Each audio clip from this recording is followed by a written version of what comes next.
San Diego, it's time to fire it up. From the beaches to the ballparks, from the Gaslamp to North County, no one knows America's finest city like he does. You can't just punt on a Manny Machado prime year. He's a fourth-generation San Diegan, born and raised in the heart of this community.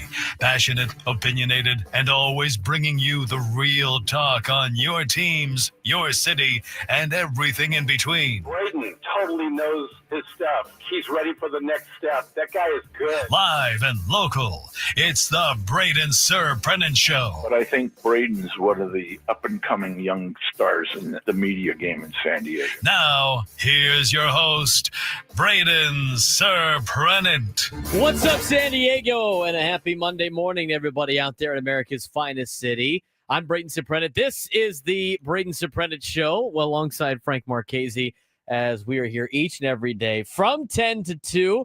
How about that for a nice little homestand, huh?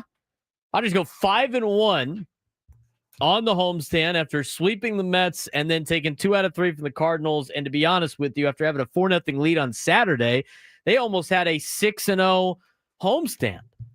I mean, I was at the game on Saturday night. Things didn't really go well for Randy Vasquez there in the middle innings. He had that one pitch leak over the heart of the plate, ended up being a 3-run homer to tie the game. Bullpen didn't really help him out too much. Padres, put together 5 runs, but just came up a little bit empty on Saturday, which was tough to see, especially with all the new faces that they had as part of the team. But the Padres go 5-1. Padres go 5-1 on the homestand after beating the Cardinals up yesterday. Adrian Morejon didn't really have his stuff yesterday, and I talked about that on the Padres postgame show, on the Jamul Casino Resort postgame show, as I was filling in for Sam Levitt. I'll do the same thing on Wednesday. But a 5-1 homestand is great. Now, here's the thing, and this is kind of going to be the opening segment of the show today when talking about the Padres and just understanding the math and where everything's playing out. The Padres sit at 62-50. They got 50 games left. That's it. There's 50 games left in the regular season. We talk about the crucial 42. You're going to win 60. You're going to lose 60. It's what you do in the other 42 that's going to matter the most. The Padres, during that 42 stretch that we deemed, are currently 7-3. I like the kind of new makeshift of the lineup right now. Ramon Laureano has already shown major contributions. Ryan O'Hearn has been okay. He has not been overly great, but at the same time, it's only been 3 games and he pinch hit on Friday night. So it's not even like he had multiple opportunities to really show his stuff. And we're going to see that probably over the next couple of weeks or so. It takes time for the new players to gel together. We saw Mason Miller on Friday night, obviously got himself into a little bit of trouble, but at the same time was able to work out of it with a double play. We got to see Freddie Fermin contribute again yesterday. He did contribute a little bit on Saturday as well with some RBIs. And you look at overall the lineup of the San Diego Padres, and it's deep. You now have a lineup for the Padres in which when guys come to the dish, you're not thinking it's an automatic out anymore. You're actually excited about who's coming up next. They actually look like they could be competent hitters in the box. I mean, what a major upgrade the offense looks just by adding 3 bats. I didn't think they'd add that many bats, but the fact that they were able to add a catcher that can swing it, they add a DH, and they add Ramon Laureano, who's going to start every day in left field, it seems like. I mean, you got options. And not only that, I mean, Gavin Sheets, who has had a great year, is now coming off the bench, which is also great. I'm sure he'll spot start here and there. But overall, you got to be excited if you're a Padres fan. Now, let's take a deeper dive into some numbers. And it's going to make a lot more sense later in the show when we talk about this. But with the Padres having a 5-1 homestand, and the Cincinnati Reds losing 2 out of 3 in Atlanta. Not saying it's over. Not saying that at all. Because there's still 50 games left. The Padres, the Mets, the Cubs, Phillies, Brewers, all 6 of those teams that are currently in a playoff spot should be sending Atlanta gifts. Because as of right now, when you start looking at the percentage chances of teams to make the playoffs compared to percentage chances of the teams that are not currently in a playoff spot, it's cut and dry. The 6 teams that are going to be in the postseason and the 12 others or 12 others or whatever it is that are not going to make the postseason. They're really the 9 others. You start looking at it from this perspective of like percentage chance of getting seeds and stuff. And I'm not saying pop the champagne, you're in the playoffs yet. Because, again, you could catastrophically tank and you'd be in trouble. But you have a pretty good cushion. A 4-game lead is a pretty good cushion. Just from the sake of, let's think about it from a series perspective. In order to, and people don't understand like games back sometimes. So I'm going to explain it why this is so huge. And that's why like keeping it within 5 games of the division is also great, because within 5 games you're still working, but you got a chance. Padres being 4 games above the Reds, still kind of the same thing, but this is how you have to view gaining games in the standings. You're thinking about series. Because every time people always go like, well, we can't count. Every time we win, they seem to win. And every time we lose, they seem to lose. And we're still staying ground. It's all about series. So in this next series, like the Padres, in order for the Reds to tie the Padres, just tie, which they currently have the tiebreaker, and the Padres will play the Reds later in the year. The Reds have to win 4 more series than the Padres down the stretch. They have to physically win 4 more series than the Padres down the stretch. Now, I don't count sweeps because it's hard to sweep. Anytime you sweep a team, it's going to help you out big time. If you get swept, it's going to be catastrophically bad. Same thing for the Reds. But in order for the Reds right now to catch the Padres, they have to, let's say they win their next 4 series and the Padres lose their next 4 series. Now they're finally to even par. Okay, so they have a 4-game lead. In terms of percentage chances to make the playoffs, Padres right now actually have a better chance at getting the 5 seed than they have the 6 seed. And that's because they swept the New York Mets, who was 1 spot in front of them. So they like the odds of them potentially passing the Mets in the playoff standings. But here's how it lays out. The Padres, who do not control their own destiny for the number 1 and number 2 seed in the National League, have a 5% chance for the number 1 overall seed, 11% chance for the number 2 seed. The 3 seed, which they still actually control their own destiny for, which would be a division winner spot, they have a 9% chance of having a first round, or should I say, having a home divisional deal, or wild card, I guess. 14% chance for the Padres in terms of getting the 4 seed, 28% chance of getting the 5 seed, 19% chance of getting the 6 seed. The Padres currently only have a 15% chance at missing the playoffs. Only a 15% chance at missing the playoffs, which is pretty remarkable. Now, this isn't Fangraphs with, predicting. This is just basically how the math works out, tiebreakers, and everything like that. They have an 85% chance of making the postseason. The Cincinnati Reds, 1 spot behind them, have a 13% chance of making the postseason. I mean, think about that. The 1 spot behind them is a 13% chance of making the postseason with the Cincinnati Reds, who now sit 4. They're actually 4.5 games back into the wild card. Giants are 6 games back. Cardinals are 6.5. The Marlins are 6 games back of a wild card spot. They've gotten hot at the right time. But you start looking at teams and their percentage chance to not make the playoffs. Rockies are out. Nationals are out.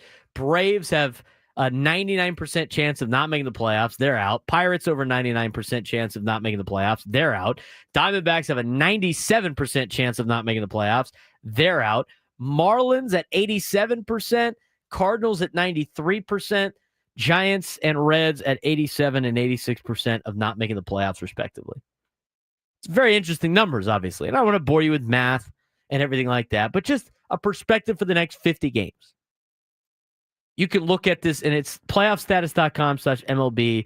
You can mess around on there and see what the best chance in terms of opponent is for the Padres, what their chances of getting the bye is, a home game, an away game. As of right now, in the first round of the playoffs, Padres have a 16% chance getting a bye, a 22% chance of hosting, and a 47% chance of being on the road, with the Chicago Cubs, their highest likely opponent as of right now, at 20% and 15, and most of that being on the road. In terms of opponent, Cubs have the highest percentage chance the Padres can play in the first round, followed by the Brewers, followed by the Dodgers, and then the Mets and the Phillies.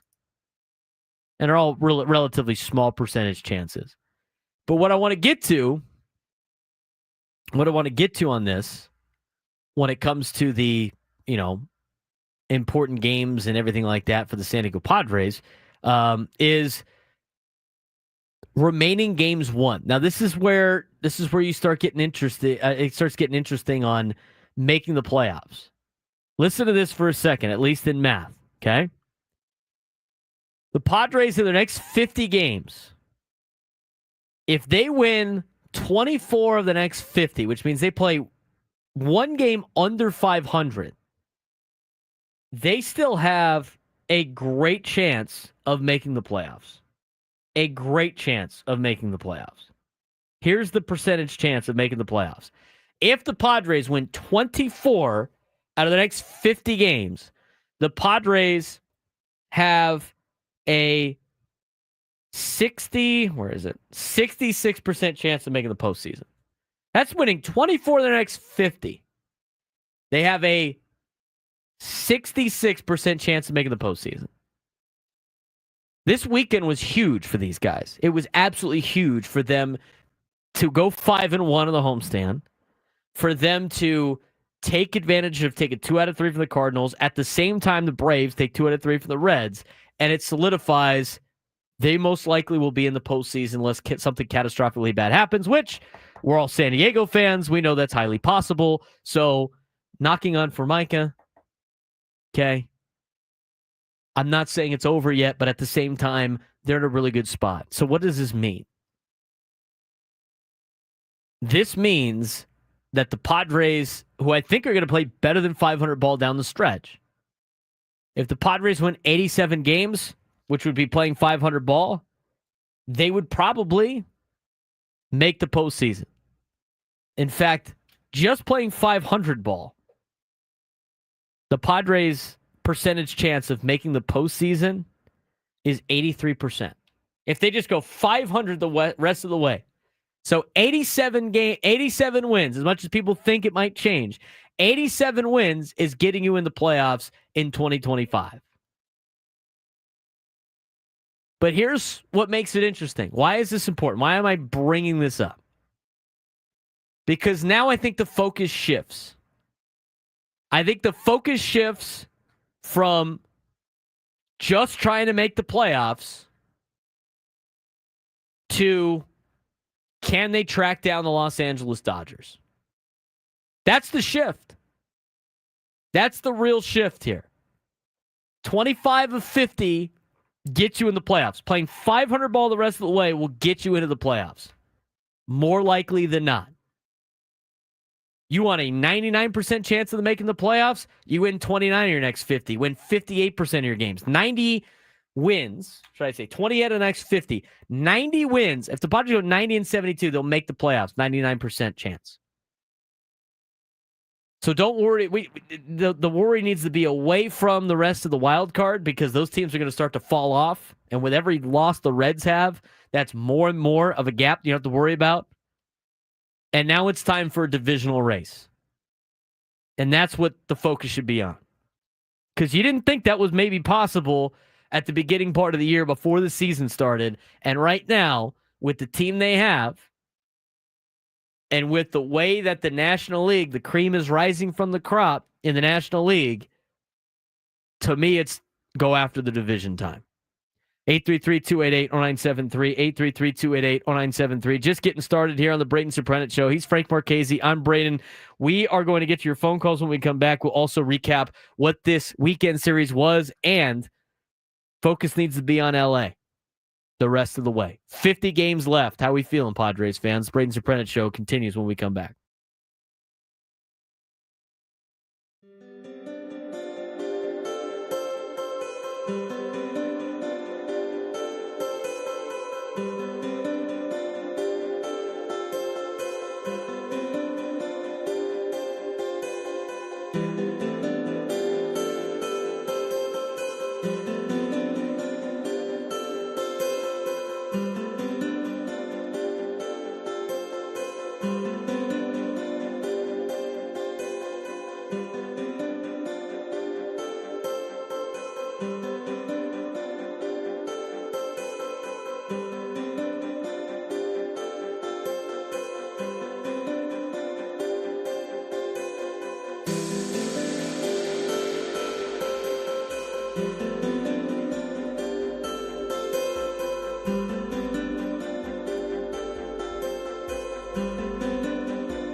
Tune in to the Manager's Report with Mike Schilt this Friday at 9 in the morning on Benton Woods. Manager's Report is refreshed by EcoWater SoCal. Try alkaline water for just $9.95 a month. EcoWater SoCal, keeping it soft since 1925.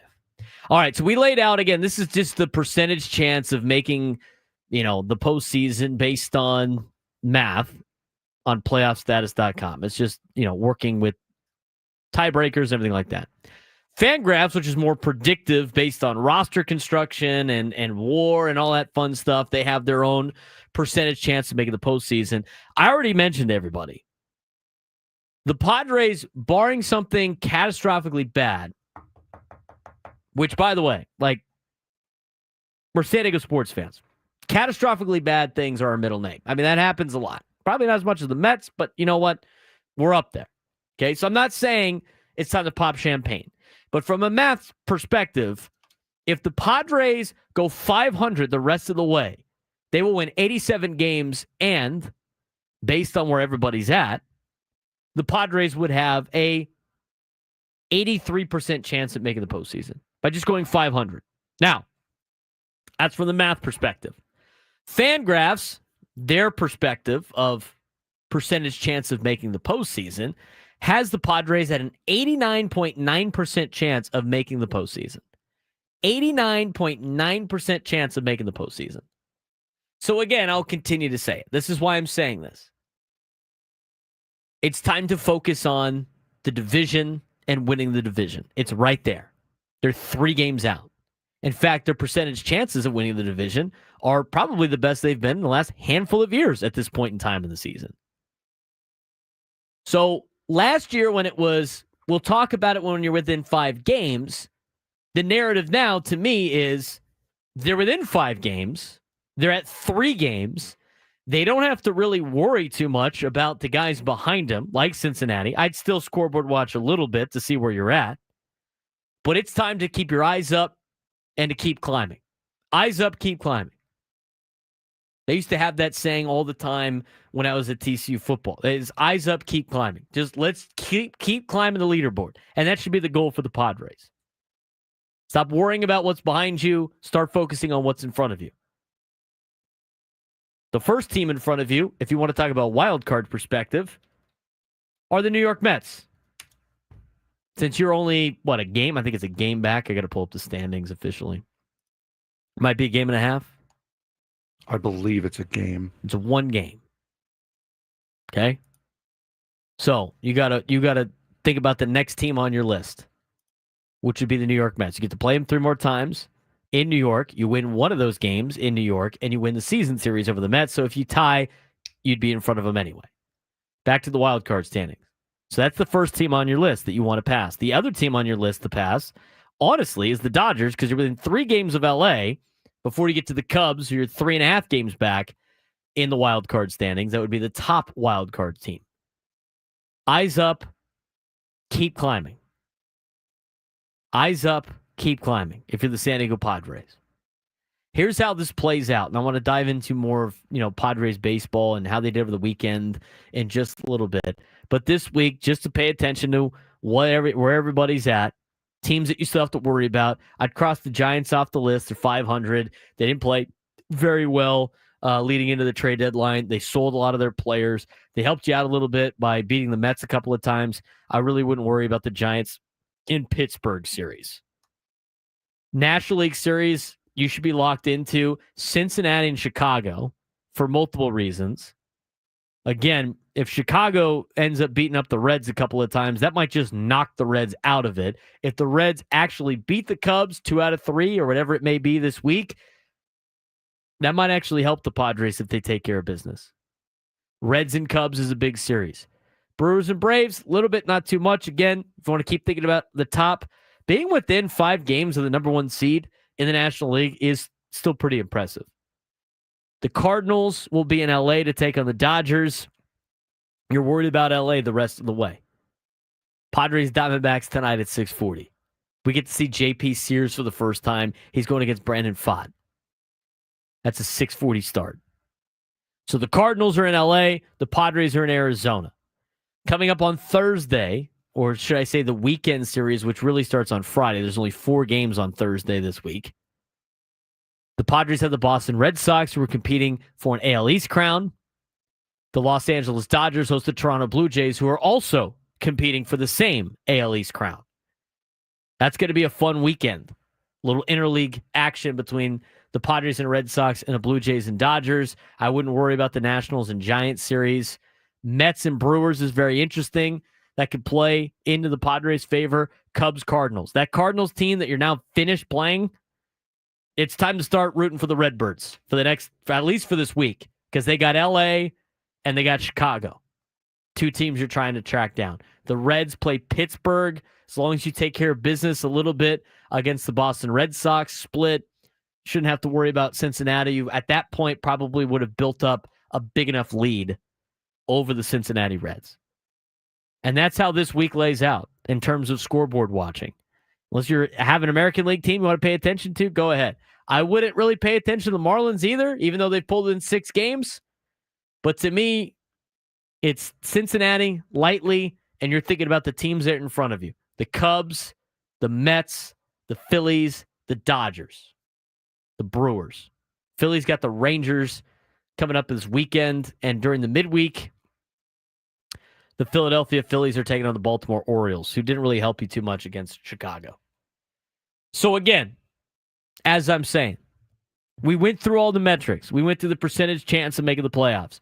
If the Padres' percentage chance of making the playoffs was down further, I would say worry about getting into the postseason. But as of right now, I don't think you have to worry about getting in the postseason. The Padres, as long as they play 500 the rest of the way, there is almost a 90% chance they will make the postseason.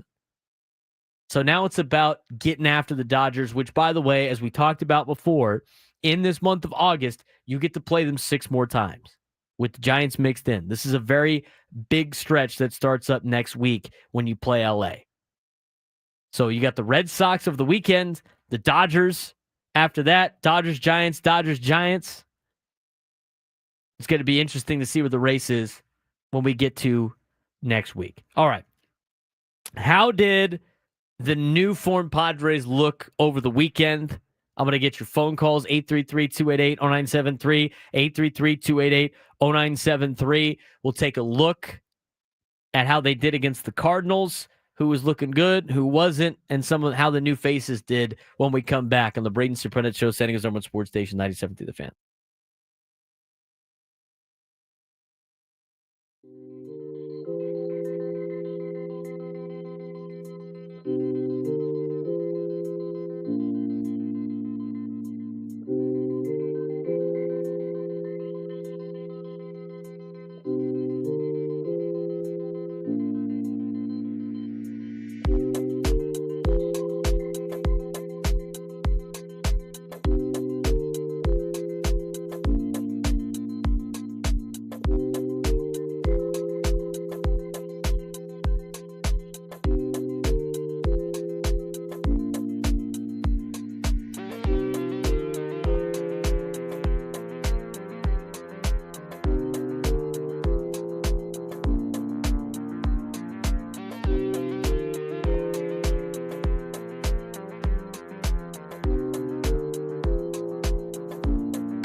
10:33 on a Monday morning. The big Monday morning it is after the Padres go 5-1 on the latest homestand. Padres will be ready for the Arizona Diamondbacks tonight at 6:40 with the EcoWater SoCal Padres pregame show with Sam Levitt at 5:40. 3-game series between the Padres and the Snakes. JP Sears will make his Padres debut tonight in Arizona against Brandon Pfaadt. Gwen and Chris will be on after us leading into that as we talk more Padres baseball, and a good time to be talking about Padres baseball, where they're at right now in the standings, where everything's playing out. And again, I've had people comment about like, well, you only got a 4-game lead on the Reds and 3 games behind the Dodgers. Why is that more realistic to catch the Dodgers than to hold the Reds off? Well, you do get to play the Dodgers 7 times in this month. And I also think, based on where Cincinnati is at, and with the way they're playing right now, I wouldn't be shocked if they're 6 games behind the Padres by the time they roll into September.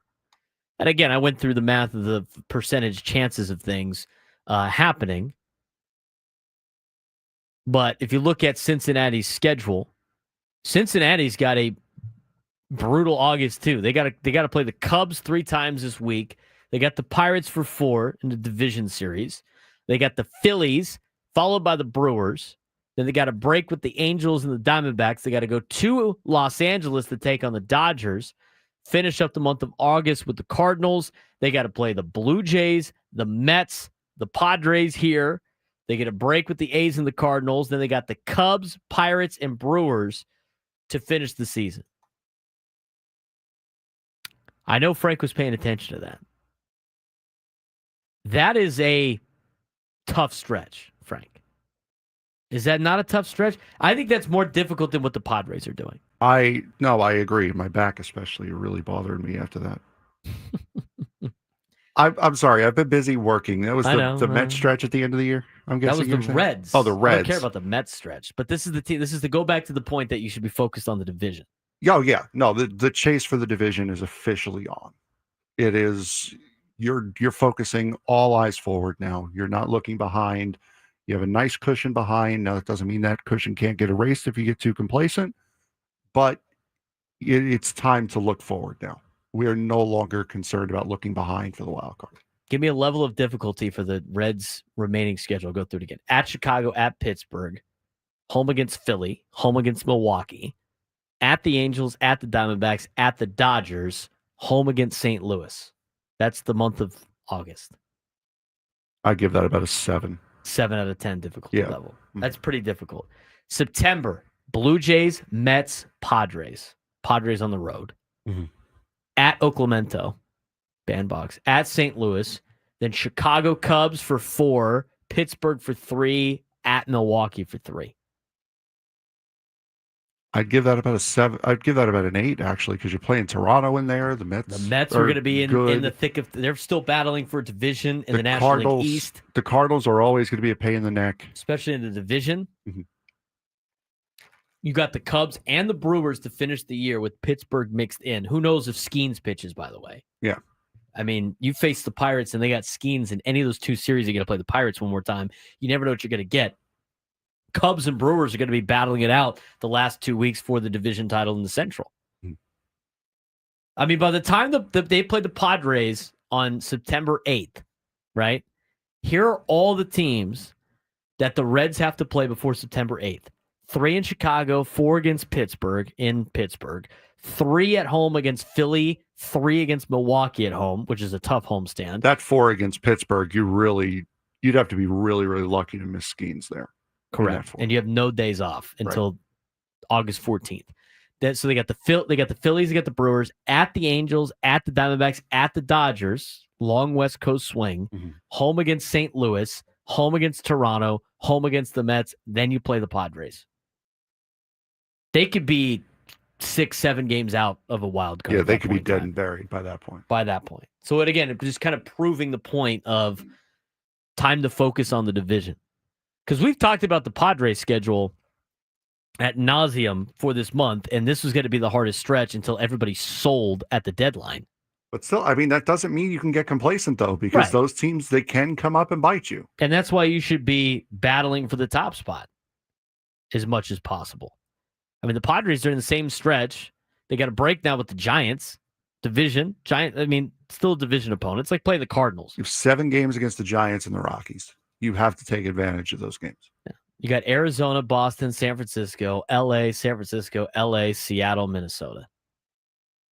Still relatively difficult, but not as difficult, I think, as Cincinnati's schedule. Then you got Baltimore and Colorado before Cincinnati comes to town, and then you got Colorado again. I mean, that could be a situation where Cincinnati is dead and buried. And then you got the Mets. It's going to be a tough series in New York in the middle of September. Then you got the White Sox, and then it's Milwaukee and Arizona to finish the year. I like the Padres' chances compared to Cincinnati, which means it's time to focus on the top spot, which is LA. Couple of things over the weekend. So St. Louis and San Diego finished their season series. Padres ended up winning the season series by a game, 4-3. Padres took down the Cardinals on Friday night, 4-1. Nick Pivetta got the win. Matthew Liberatore took the loss. Robert Suarez got his 31st save of the year. Pivetta looked good. 7 innings, 1 hit, 1 run, 7 punch-outs. Didn't walk anybody like he did the last time he pitched against St. Louis. Jackson Merrill had a pretty good weekend this weekend. 2 for 4, 2 RBIs on Friday. 2 for 4 with a home run, an RBI, and a run scored on Saturday. And, of course, he had that big 3-run triple yesterday. It's good to see Jackson Merrill get back into the swing of things that we saw at the very early part of the season and then all of last year. O'Hearn and Laureano in their debut went 0 for 3 with a strikeout, but that started to flip a little bit more on Saturday and Sunday for both O'Hearn and Laureano. You got to see Mason Miller for the first time on Friday night. 1 inning, 2 hits, no runs, 1 strikeout, no walks, had 10 pitches, 8 for strikes. Did hit 103 a couple of times, which kind of excited the crowd a lot, which was cool to see. A little bit, huh? Yeah. People were oohing and ahhing after they played Nickelback, Burn It to the Ground for his intro song. Which you said it that night. They gotta crank that up. They gotta play that louder. That needs to be 50 times louder than it was. I mean, I knew what the song was, but at the same time, it was like I could barely hear it. And especially to get the crowd going with the haze in the chorus. That would be fantastic. Yeah. But you got to be able to hear it first. And it's different that, like, because Robert Suarez's intro music is a little bit more, I'm starting to get into it a little bit more, but it's a little bit more mellow, just like Robert Suarez is. So you could play that, but you got to crank Burn It to the Ground. Are you kidding me? That needed to be, because I knew it was coming. I knew that was the song that they were going to play because that's what his warm-up song was. Burn It to the Ground by Nickelback, and they did not blast it. They needed to.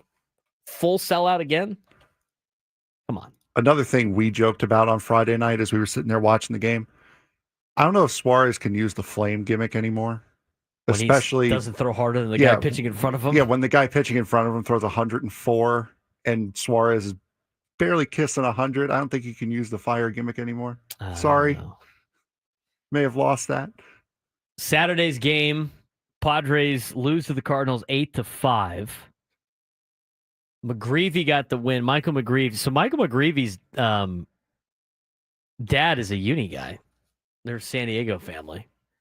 He had tons of people at the game. He's from San Clemente, but San Diego connections. Randy Vasquez took the loss. Jojo Romero got his first save for the Cardinals.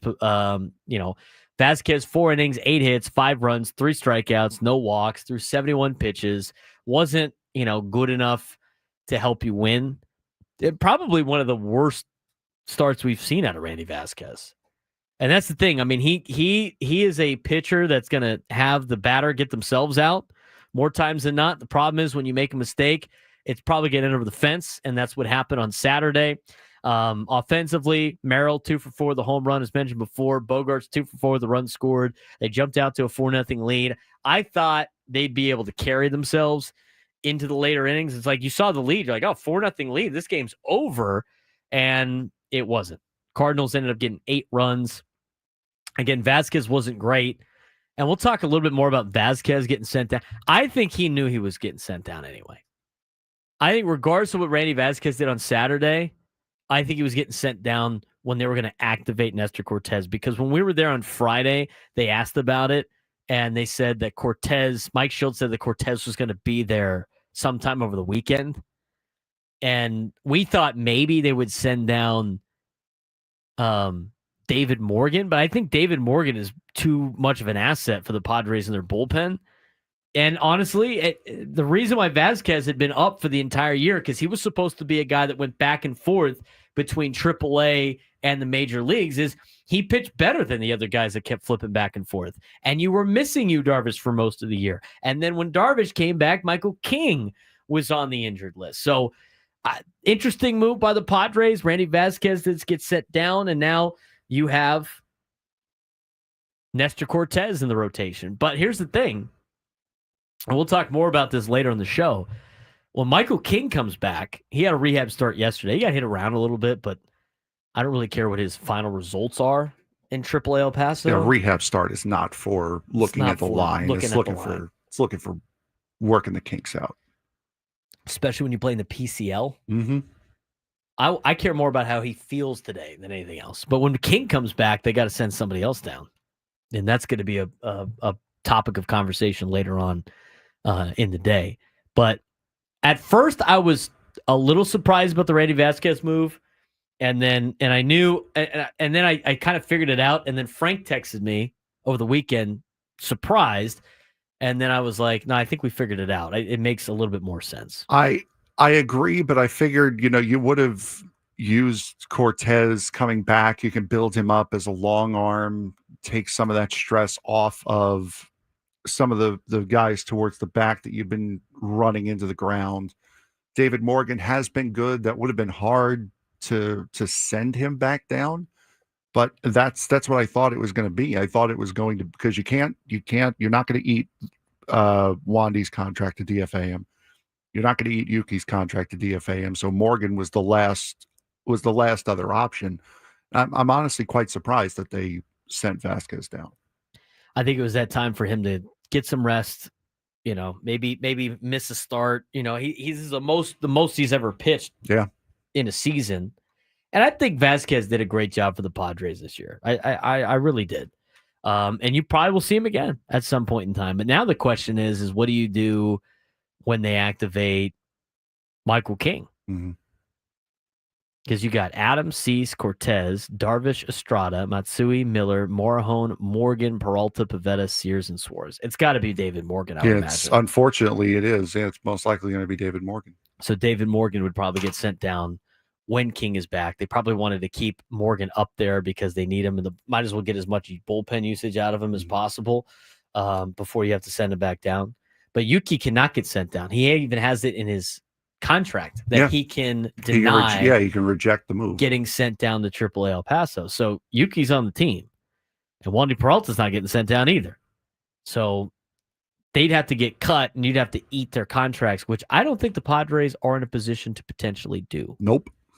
You guys are so happy that you're about to get Eric Hosmer's contract off the books. Now add Yuki or Wandy to it. Could you imagine if they cut both of them? Then it would equal the Hosmer contract, and then you got to pay it for the next 3 or 4 years. Yep. So that's probably how that's going to play out. Now, yesterday you really got to see the offense cook. And here's the thing: it was only a matter of time.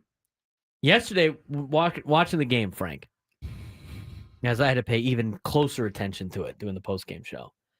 The first 3 innings for the Padres, they got both batters to reach safely to start all 3 innings. Now, I think it was the first inning, Fernando got thrown out at second, but still, he reached, Arraez reached, and for the first 3 innings, they were threatening. Andre Palante, the Mission Viejo kid who went to Irvine, Andre Palante in his first 3 innings had 65 pitches. 55 of those pitches were high leverage, high stress pitches. And the Padres ended up with 0 after the first 3 innings. I think the same thing can be said about the Cardinals. I mean, both Cease and Palante after the first 3 innings had over 60 pitches each, and it was a scoreless game. So offensively, people were freaking out a little bit early. I wasn't as worried. The floodgates eventually were going to open. And then yesterday, they finally did early with the 2-run homer by Jake Cronenworth? I mean, it was a solid game all the way around for the Padres yesterday. To be able to cash in on those, and yeah, if you're Andre Palante, you're throwing 55 high leverage pitches in the first couple of innings. That's not a recipe for you to last No. a very long time during the day. But going back to how you started this segment, as far as Jackson Merrill is concerned, it is great to see him start to get back into the swing of things, and it's telling what happens when you have that time to get in your rhythm again, because that's what he has had now. He's had that time to get into his rhythm. He hasn't worried about nagging injuries. He hasn't had to sit out the way he had before. Think about when he came back after the Yankee series and then got hurt again, and now he's back. It's telling to see how good this kid is when he does get that chance to get into the rhythm, and you're starting to see him really turn his season around. Yesterday was almost a complete game, top to bottom, with the exception of Morejon, who hadn't pitched in a while, getting hit around a little bit. And Manny didn't get a hit. But Manny did walk and get on base and score. So it's not like he didn't contribute. Everybody in the Padres order yesterday contributed. And Frank mentioned that. Let's talk about the offense before we talk about Dylan Cease. Fernando, 1 for 3 with a run scored, 2 walks. Arise, 1 for 5. Machado, 0 for 3 with a run scored and a walk. Jackson Merrill, 1 for 3 with a run scored, 3 RBIs and a walk. Xander Bogaerts, 1 for 3 with an RBI. Ryan O'Hearn, 1 for 4. Ramon Laureano, 2 for 4, 2 runs scored and an RBI. Jake Cronenworth, 1 for 4 with a run scored, 2 RBIs. Freddie Fermin, 2 for 3 with the run scored. Think about the bottom of the order. I mean, how big of a problem has 7, 8, 9 been for the Padres all season long? And last night, or should I say yesterday afternoon, you got 2 hits out of Laureano, a hit out of Cronenworth, and 2 hits out of Freddie Fermin. They had 5 hits. They were 5 for, 5 for 11 yesterday at the bottom of the order and scored 4 of the team's 7 runs and drove in 3 of the team's 7 runs. It's almost like having a competent bottom of the order is a really good thing that can help you out. Really good key for success. Yeah, that's one of those things. And Ramon Laureano also first home run as a Padre too. So you got run production. And it was out of the opposite bottom of the field. order. He had that trip. He had the double. Was it a double the other day, or did they give him a triple for that? On Saturday. I believe it was a double. I think he advanced on the throw to the plate where Bogaerts didn't slide, and why is he sliding? I think it was a triple they gave him a triple I saw for that? last night. Let me see. Let me just be 100% sure on Well, that. he's doing that. We'll talk about Dylan Cease momentarily. Dylan Cease was great. Yeah, they did give him a triple on it. Oh, good for him. He's got a triple and a home run in his first 3 games as a Padre, which is sick. Dylan Cease. What has been the case with Dylan Cease that we've talked about all year? We've seen the Jekyll and Hyde, right? We've seen him look good. We've seen him look really good. But we haven't been able to see Dylan Cease look really good multiple starts in a row. Yesterday wasn't as efficient with his pitch count getting up there, so he threw 5 innings, but 5 innings of 1-hit ball. That's pretty impressive. And you know what? In the postseason, now I know it's the Cardinals lineup. The Cardinals lineup is not atrocious. I mean, you look at their averages. Their averages are high. 5 innings, 1-hit ball, you're winning that start in the postseason. Especially with the bullpen you have. You're winning that start. 1 walk, 9 strikeouts. Now, here's the thing. He has to do that consistently. If he starts to do this consistently in the second half, maybe it's the trade talk. Maybe it's the 1-year deal. Maybe it's not knowing where he's going to be. Maybe it's a lot of other things that have factored in to Dylan Cease this season. I'm not saying that's a big reason why he's been up and down like a roller coaster, but it'd be interesting to watch. If Dylan Cease starts to show what he is capable of doing, what he has done in the past to any type of level, this Padres pitching staff almost added another starting pitcher at the deadline. I mean, if you get vintage, you don't need a Cease, but if you get 2, 3 in the rotation, Dylan Cease, that we have seen in a Padres uniform, that's like adding another starting pitcher. And we haven't even talked about adding Michael King back to the lineup yet. I mean, think about your pitching staff from that perspective. It's like adding another piece. You talk about Pivetta in the season he's having, Michael King. And again, he's just getting geared back up. It's not like he's got a risk of potentially getting hurt again. King, Pivetta, Darvish looked really good in his last outing. Dylan Cease. Those are just 4 guys. You still got Nestor Cortez and JP Sears. I mean, you have options in the starting rotation at least to finish the season, and you got arguably the best bullpen in Major League Baseball. John Paul Morosi talked about it a little bit today on MLB Network, and I do want to get to this in the next hour, but I have to agree with where he's coming from. I mean, the Padres lineup, I mean, you look at it, Frank, and you got to see it in first person. Yep. All right, like now, and like for the first time this weekend, there's not a lot of holes on this team anymore. No, not at all. Not anymore at all. And I'm going to stop this right now in the chat. Junior, if Joe Musgrove pitches this year, I would be fuming. I'd be shocked. Let him rest. Let him be ready for opening day next year. Do not try to bring him back. Yesterday. That's fine. Let him throw. Sometimes you got to protect guys from themselves. Exactly. You know, if he gives you an opener in the World Series or something like that. No Musgrove. No Musgrove. No. We'll talk about that more when we come back. What did John Paul Morosi say about the Pods next hour?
number 2 of the Braden Surprenant Show, live and local each and every day from 10 to 2, leading up to Gwen and Chris, and then, of course, the Equal Water SoCal Padres pregame show with Sam Levitt. Padres baseball at 6:40 against the Arizona Diamondbacks. Padres complete a 5-1 homestand before they will go quickly to Arizona for 3 games and then come back to take on the Boston Red Sox for Friday, Saturday, and Sunday. Should be a fun series. I'm trying to go on Friday.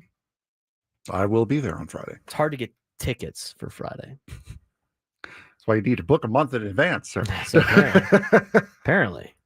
Then everybody was going to be excited for the Jaron Duran game at Petco Park. Like I said, what did I say? Yeah, he's going to be there. I said Jaron Duran will be at Petco Park August 8th, 9th, and 10th, just in a Red Sox uniform. Padres still tried even on the day of. Don't. Jeff Passan had an interesting piece today about the trade deadline that had a little bit about the Padres, which is going to ask a question of, would you have rather seen the trade that happened or the other trade that was being discussed involving certain players that got shipped away elsewhere? We'll talk about that later on in the show. I do want to get your phone calls, 833-288-0973, 833-288-0973. Marcus in Menifee has waited on hold for a while now. Marcus, what's going on? How's your Monday going, man? Oh, not too bad, guys. Not too bad. Just real quick, couple things. Let's see. Padres go, just win series. Win as many as we can, and we'll make the playoffs. Maybe get the number 1 and win the division. Secondly, I need an early morning foul, guys. When it came to Atlanta and Cincinnati's game, he draws the foul. Love it. The vendors there drop the ball big time. What do you get at a ball game? Hamburger or hot dogs and nachos. Come on, guys. You need that nacho cheese. You need those buns. He's talking. So Marcus is talking about the Speedway Classic of the weekend. I appreciate the phone call, Marcus. We haven't had time to talk about this too much yet. Well, it's on the docket for the sports thread. I mean, you can make a whole segment out of this. Could we can also every 15 minutes there, Frank. Yeah, What did you think? You're the NASCAR guy. Mm-hmm. What did you think of the look of the Speedway Classic before the rain? I thought it looked fantastic.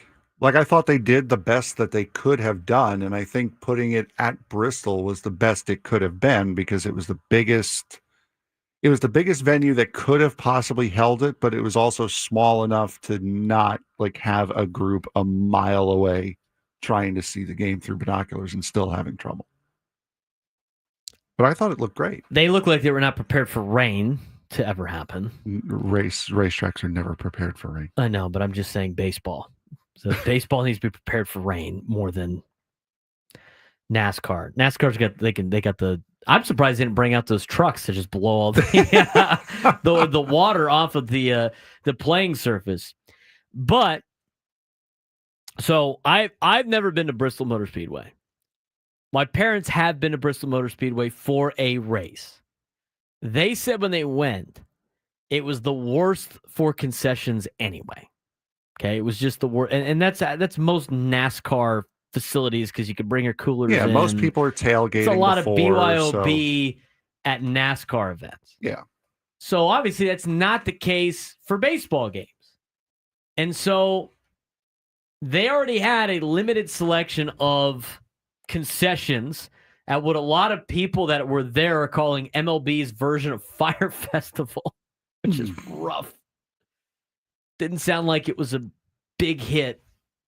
Now, the scouts for the NHL, I don't know what they got out of this, but who knows? Please don't rain.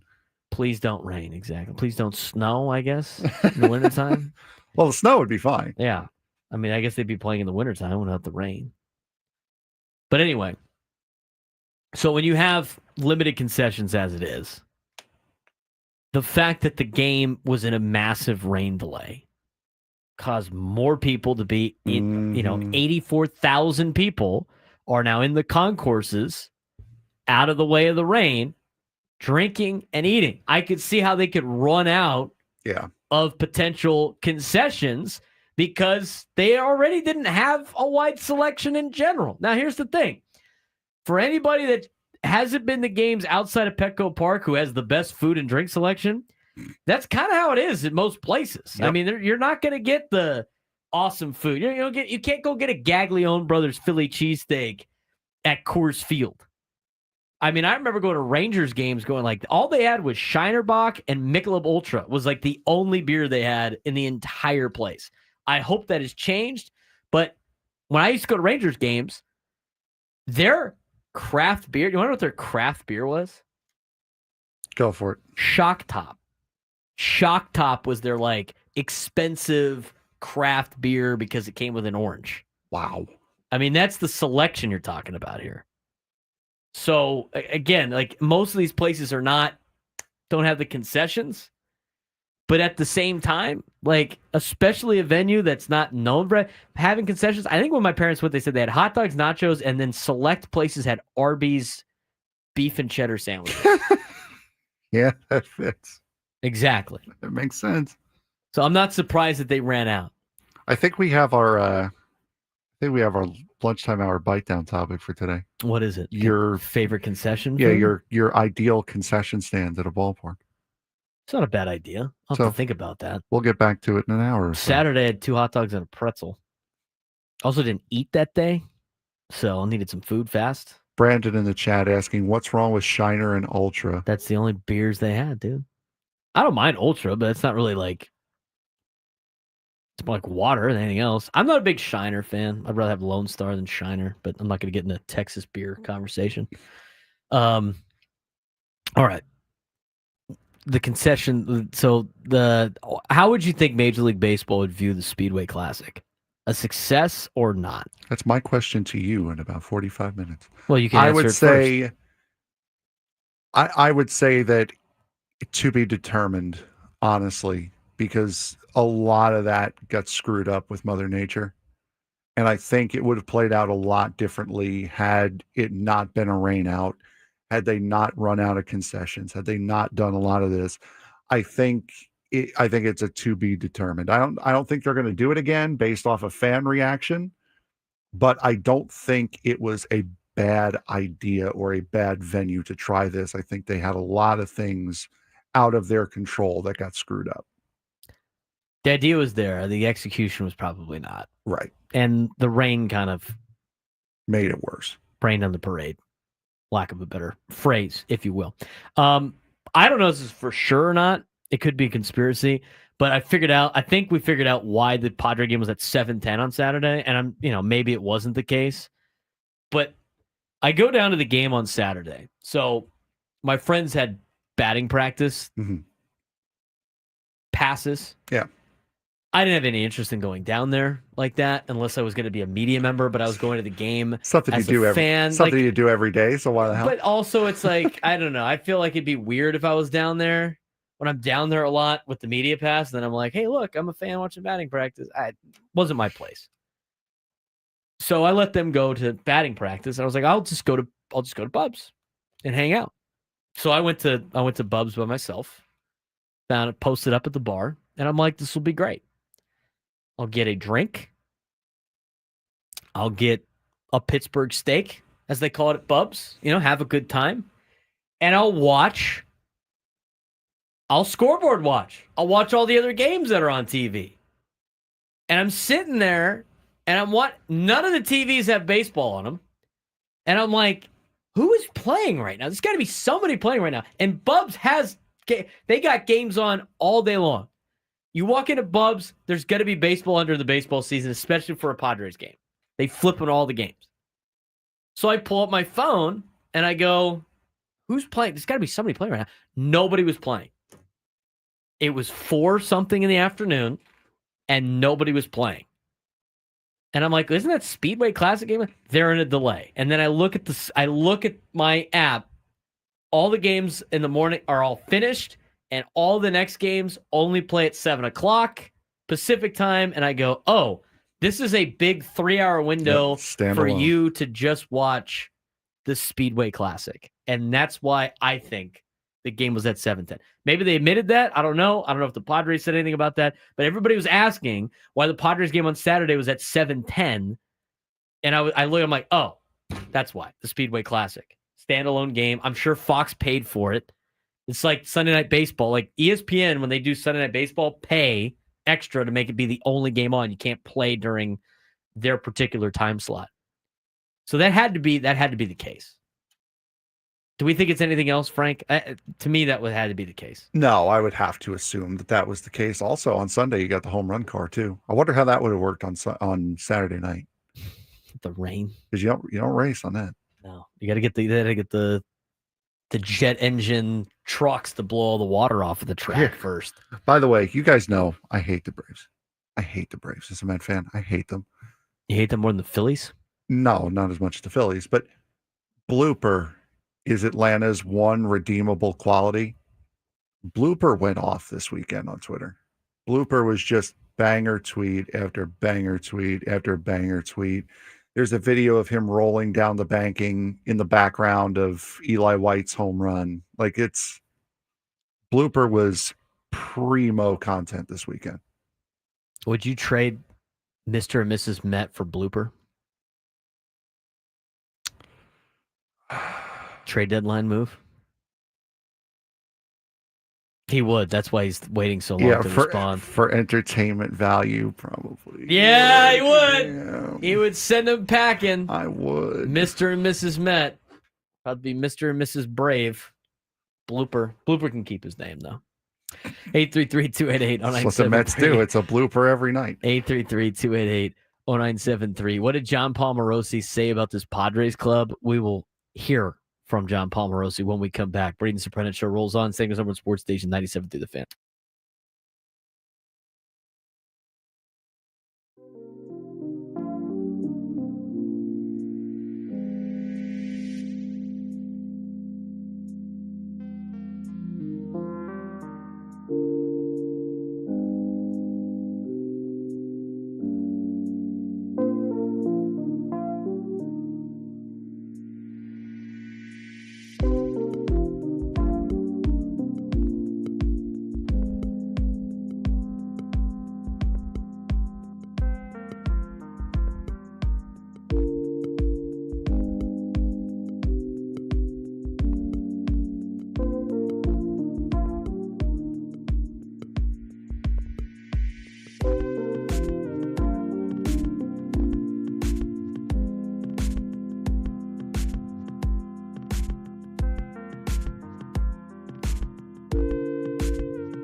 11:17 on a Monday morning. Padres go 5-1 on the homestand. Look forward to them taking on the Arizona Diamondbacks the next 3 days. At the beginning of the season, I kept talking about how the Diamondbacks are the team you got to worry about the most, and then they had catastrophic injuries and sold off a decent amount of their team, and now who knows where they're at right now. But you have to take advantage of playing said teams. Padres have done that so far this year. They have done a good job of taking down teams that are below 500. It's been the teams that are above 500 that apparently have given them the most problems. But what I don't like about that stat is it's ever changing on MLB.com. So you pull the standings up, right? I mean, at one point this weekend, the Padres were like a game under 500 against teams above 500. I got to check it again today because it all fluctuates based on how teams do throughout the year. It's not when you played them. It's like after the fact. So the Padres right now are 31-33 against teams above 500. That like 2 weeks ago was an insane stat. They were like 15 games under 500. I remember when Chris Ello brought it up on the roundtable, they were like 15 games under 500 against teams above 500. How many teams did they play during that stretch of the last 2 weeks? They played the Mets, which is huge, right? That's a team that was above 500. But they played the Nationals, not above 500. They played the Marlins. By the way, the Marlins win. If the Marlins win tonight, they'd be above 500. Padres went 500 against the Marlins this year. Added to the stats. All of a sudden, that's a above 500 team. Nationals weren't above 500. Marlins weren't above 500. Cardinals are now close to not being above 500. Mets were. Cardinals, again, around there. Are they under now? Yeah, they're under. They don't even count on the thing anymore. They were 500 until yesterday. At the start of the series, they were 500. Oh yeah, for sure. And then you got Arizona, who is not above 500. So you're not playing teams above 500, yet your record against teams above 500 continue to get better. You look at some of the other teams around Major League Baseball. The Rays were a factor on that for a long time. You got swept by Tampa. Tampa's under 500 now. Take them off the record thing. You know who's above 500 now? The Cleveland Guardians. They're one game above 500. You swept them. If Kansas City wins today, that's 2 more wins for you in the games above against teams above 500. That's why that stat to me is dumb, because it's constantly changing. You have a team like the Rays that dropped off of it after losing 2 out of 3 to LA, but really they were already right below it anyway. That lost, 3 games on there. And then you look at the Guardians, who've been playing mediocre baseball the entire year, have a negative 28 run differential, are a game above 500, and you swept them. So you went from 0-3 to 3-0 by 2 other teams continuing to play. That's why that stat to me is ridiculous. It doesn't make any sense. It should be when you played the team. That makes more sense to me. When you played the team that was above 500. But I guess the teams change on everything, right? A lot of teams might have fallen off. But at the same time, if you played a team that was above 500 at the time you beat them and they decided to sell off their team, they shouldn't lose the credit of beating teams above 500. And you go back and look, there's not a lot of teams that have great records against teams above 500. I mean, even some of the best teams in the league. So again, Miami wins, add them to the list. Kansas City wins today, add them to the list. The Rangers are above 500. That's working out. If you can get the Angels to win a couple of games, you can add more wins to your teams above 500 record. Which again, I think it's an interesting stat, but there's a lot of flaws to it. All right. Padres had their big trade deadline Thursday. A lot of people were excited about the Padres. I'm excited about the Padres. I think this is even more so than it already was of must-watch television, must-listen-to radio. It's even more so with their new faces that they got, especially the bottom of the order yesterday, doing a lot of damage. How complete of a team is this team? I think roster construction-wise, they have a really good chance. Again, and this was literally me all year last year, through the first 100 games going, this team's not even going to make the playoffs, to this team could win the World Series. That was us like 2 weeks ago. They're like, this team's not even going to make the playoffs. And then after a wheeling dealing at the trade deadline, it's like, hey, this team's kind of complete right now. What did John Palmarosi say about this Padres team earlier this morning on MLB Network? Lauren, good morning. I am indeed. Just look at the box score from yesterday's win for the San Diego Padres. Those three players all started. Yes, they batted in the second half of the lineup, but those three players that you mentioned are huge reasons why I believe the Padres have the type of lineup depth that you need to win the World Series. Consider this. Yesterday, O'Hearn, Laureano, Fermin combined to go 5 for 11 with 3 runs scored and an RBI as the Padres won that series. So when you think about the depth of this roster now with the Padres and how active they've been, a lot of it is certainly the work that A.J. Preller did over the weekend. And I want to draw your attention to Freddie Fermin in particular. A.J. Preller said with reporters on deadline day after the deadline passed how long the Padres have had interest in Freddie Fermin and what reports they had on his makeup, A-plus makeup. Of course, he had been there in Kansas City as part of a tandem with Salvador Perez and really never getting the playing time. Understandably, you're with a Hall of Famer, but never quite getting the playing time that his talent merited. Well, now he's got that lane. He can be the everyday guy in San Diego, and I believe he is going to flourish. I know it was a tough move for the Royals to make because they love Freddie Fermin too, but they needed some pitching, and that's what the Padres gave them in that deal. So of all the deadline deals, Lauren, that trade between KC and San Diego was one of my favorites, and it's because I do believe that Freddie Fermin is talented enough to be the catcher on a World Series team. Are we underestimating Freddie Fermin? I think so. I think so, too. I mean, because everything we've heard about Freddie Fermin, and we went down there and were part of the scrum on Friday with Freddie Fermin. That was the one out of all the trades, Frank. This is an honest question. Out of all the trades that happened during our show. Yeah, this was the one that we showed our nose to this one. This was one of those ones that didn't feel like it made a lot of sense and felt like they got took on. This is the first, our initial reaction was 2 starting pitchers for this guy. Yeah. And then out of all the trades that happened for the first, 24, 48 hours of Padres fans reacting to it, out of all the trades, including one that you sent your number 1 prospect away, this was the one deal that people were upset with most, I would say. 100%. Freddie Fermin already has driven in a couple of runs in a Padres uniform. Went 2 for 3 yesterday, as you heard John Palmarosi say on MLB Network.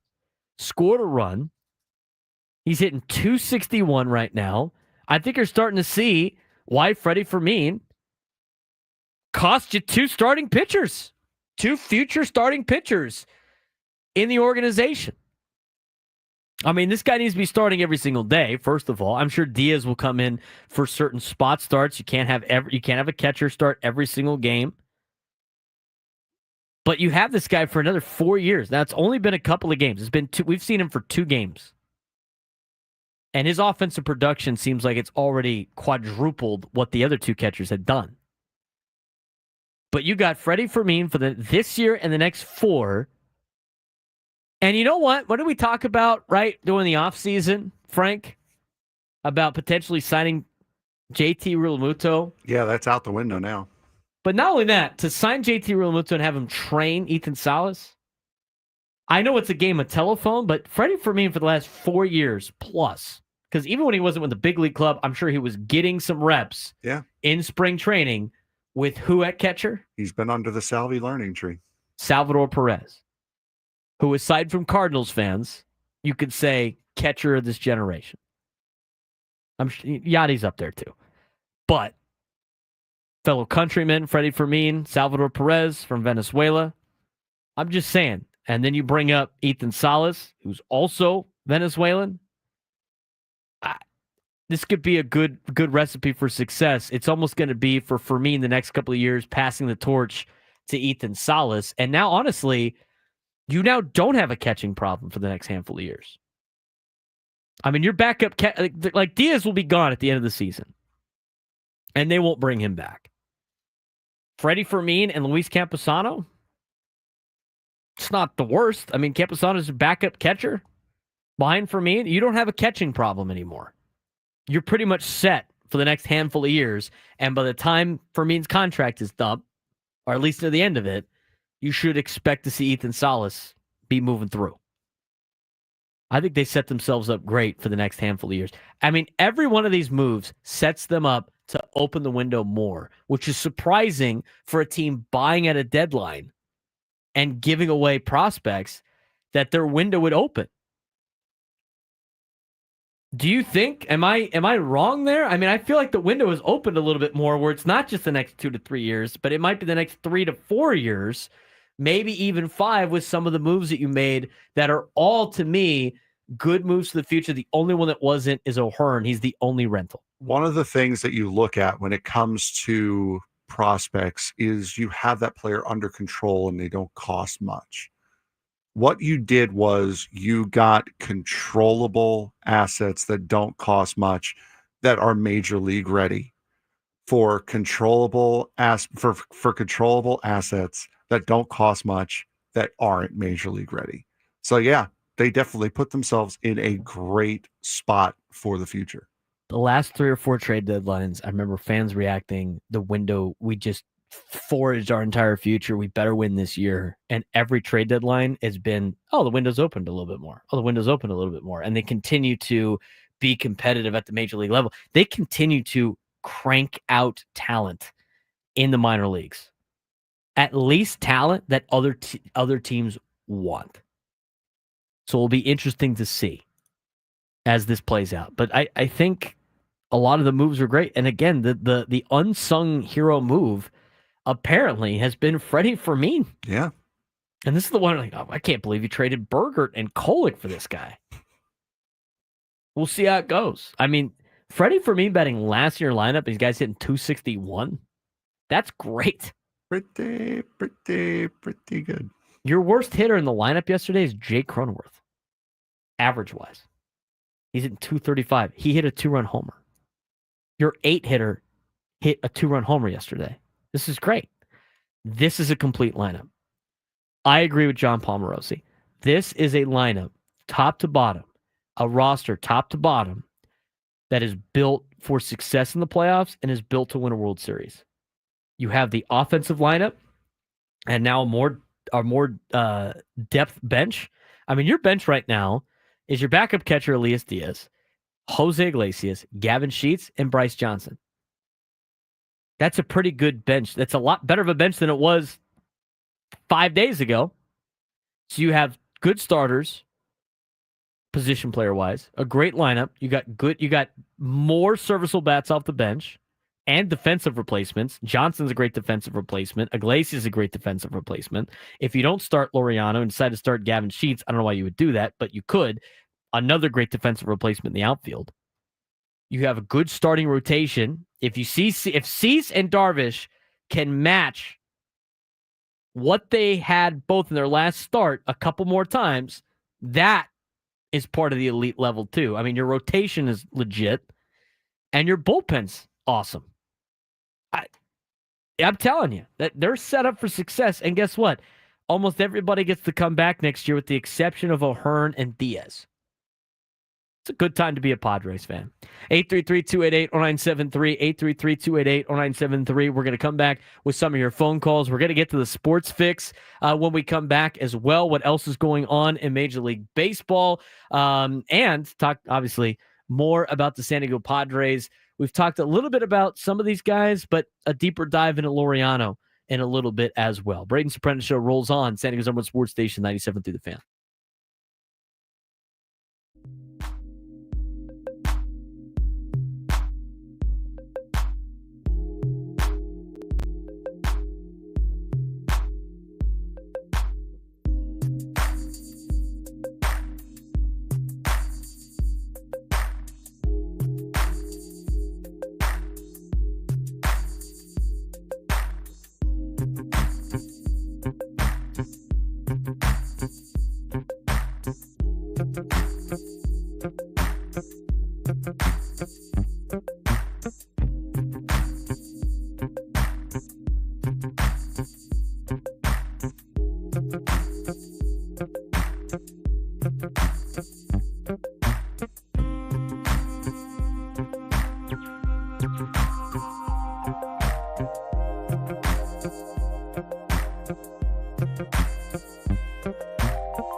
11:38 on a Monday. He's Frank Marchese. I'm Braden Surprenant. This is the Braden Surprenant Show, live and local each and every day from 10 to 2. We're trying to build up our YouTube page. I got so many videos I got to post on there. Backed up with the trade deadline, everything like that. I'll probably get that done today, hopefully, scheduled out for the rest of the week. But you could follow or you could subscribe to our YouTube page in that if you're watching right now on YouTube. In the description below, the first link, it says youtube.com/@B_SURP, @BSURP. Click it. It will bring up our YouTube page. And then at the top, it will say subscribed if you're already subscribed. Otherwise, it will say subscribe. And there'll be a little bell next to it. Not even that. It'll just be a big button that says subscribe. Click it. And you help us out. Plus, when you look for the show, it's a lot easier to find. I'm trying to make things easier for you guys. Instead of searching like 97.3 The Fan on YouTube or searching the Braden Surprenant Show or something like that, it would just be right there. You'll pull up YouTube on your phone. Easy subscriptions. Hit the subscription button at the bottom. And then everything you subscribe to, bang, right there. Makes it easy. Plus, we got our own little chat over on that side as well. We're trying to get to 500 subscribers, hopefully by the end of the baseball season. If we got to flip our goal, we'll do that too. But we appreciate what's going on. Plus, as Go Aztec says on your screen, good to be subscribed so you're notified when Braden is on, even after, or should I say, even when I'm doing the Padres postgame show. Anything that we put on there, you get a notification, and we're there. We are 62 subscriptions away from our 500 mark. So if you haven't done so already, please do it. It helps us out. All of the other links below in the description on YouTube, and for anybody listening on the radio, you can find some of this stuff. when you go on YouTube, or Spotify. You can subscribe to our podcast version on Spotify. We really appreciate that too. Really trying to push the audio medium a little bit more as well. So if you missed any of today's show, you could go back and watch on YouTube, or you're out doing stuff, you don't want to watch the video. On YouTube, sometimes you have the phone up, it'll buffer because you're trying to stream some video. It's a lot easier when you do it on the audio side. So you could do it with Spotify, you could do it with Apple Music, you could do it with the Odyssey app, iHeartRadio app. It makes it a lot easier. And again, as I've said before, if you subscribe, favorite, or like us on those platforms, it's right there ready to go so you don't miss a thing. Plus, you can follow us on social media. We do post good content on social media. Frank has he has a lot of funny content on social media as well. You can follow him, FMarks, MARKZ324 on Twitter and on Instagram. You can follow me if I have that particular social media platform. It will be at B_SURP at BSURP. If I don't have it, it's not on there. Okay, but that's the handle I would have.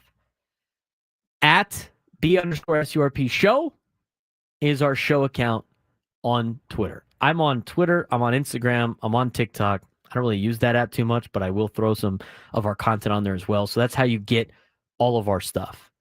Again, in the YouTube chat, on the YouTube description down below, it says follow the show on social media platforms.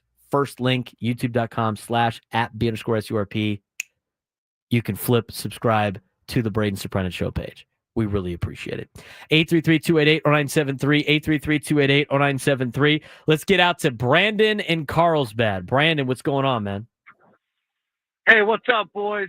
I've been marinating for a second. Haven't called in a while. I'm going to say this much, though. Check this out.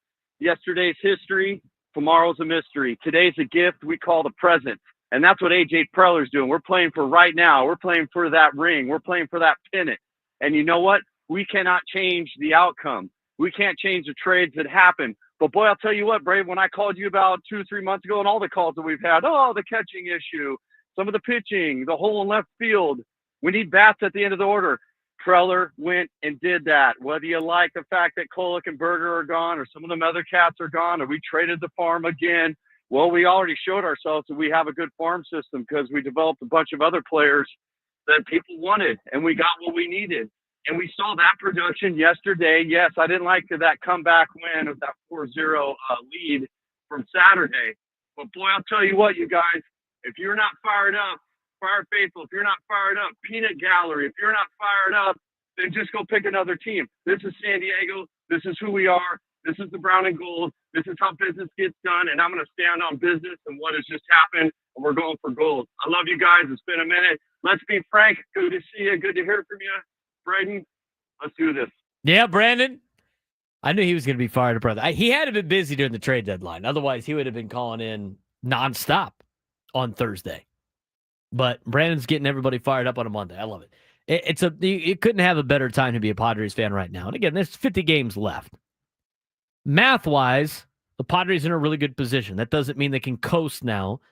As long as they are continuing to try to hunt down the Dodgers in the division, everything else will take care of itself. That starts tonight against the Arizona Diamondbacks. We need to get to today's sports thread with Frank Marchese. You know that group chat? The one that's always blowing up with the biggest sports takes, debates, and breaking news? You got barbecue back there, and you didn't invite me? Yeah, we've got that too. Welcome to the Sports Thread, where we break down the top 5 stories in sports, just like you would with your crew. Oh, no! Disaster! What a bad idea! No filters, no silence, just real talk. All right, Frank Marchese, what's going on in the non-Padres sports world? We've got a good amount of stuff going on here, and we will start off with Number 1. As we already talked about, MLB's Speedway Classic was held over the weekend. It was met with mixed reviews. From baseball's side, it set a new attendance record of 91,032. It exposed baseball to several unique markets at the same time and created a memorable experience for the players and the game as a whole. Fans, however, are singing a bit of a different tune. Obstructed views or seats that felt like they were in Virginia already had fans on edge. And Saturday night's rain delay leading to clogged concourses, a depletion of concessions, hours of traffic, and only a single inning of baseball left them feeling a little underwhelmed. Sunday went off without a hitch, with the Braves beating the Reds 4-2. Was this a success, failure, or did all the uncontrollable issues skew the results? I think the results are a little skewed. I think they weren't as prepared maybe as they thought they were going to be for a potential rain delay. I'm sure they discussed it. I mean, you're talking about Tennessee in the middle of summer. I mean, and Virginia, basically at the border. It rains. It rains there. It rains there a lot. So I think they have to try to reevaluate and see if they can do it again. I thought you could do major events at Bristol Motor Speedway. We've seen it work with college football with Tennessee and Virginia Tech. I'm surprised they haven't gone back there since then, but the stadium looked fine. Like the field looked playable and fine. Like in terms of fence, it's not like when they play at the LA Coliseum where you got like a super short porch in one spot compared to everything else.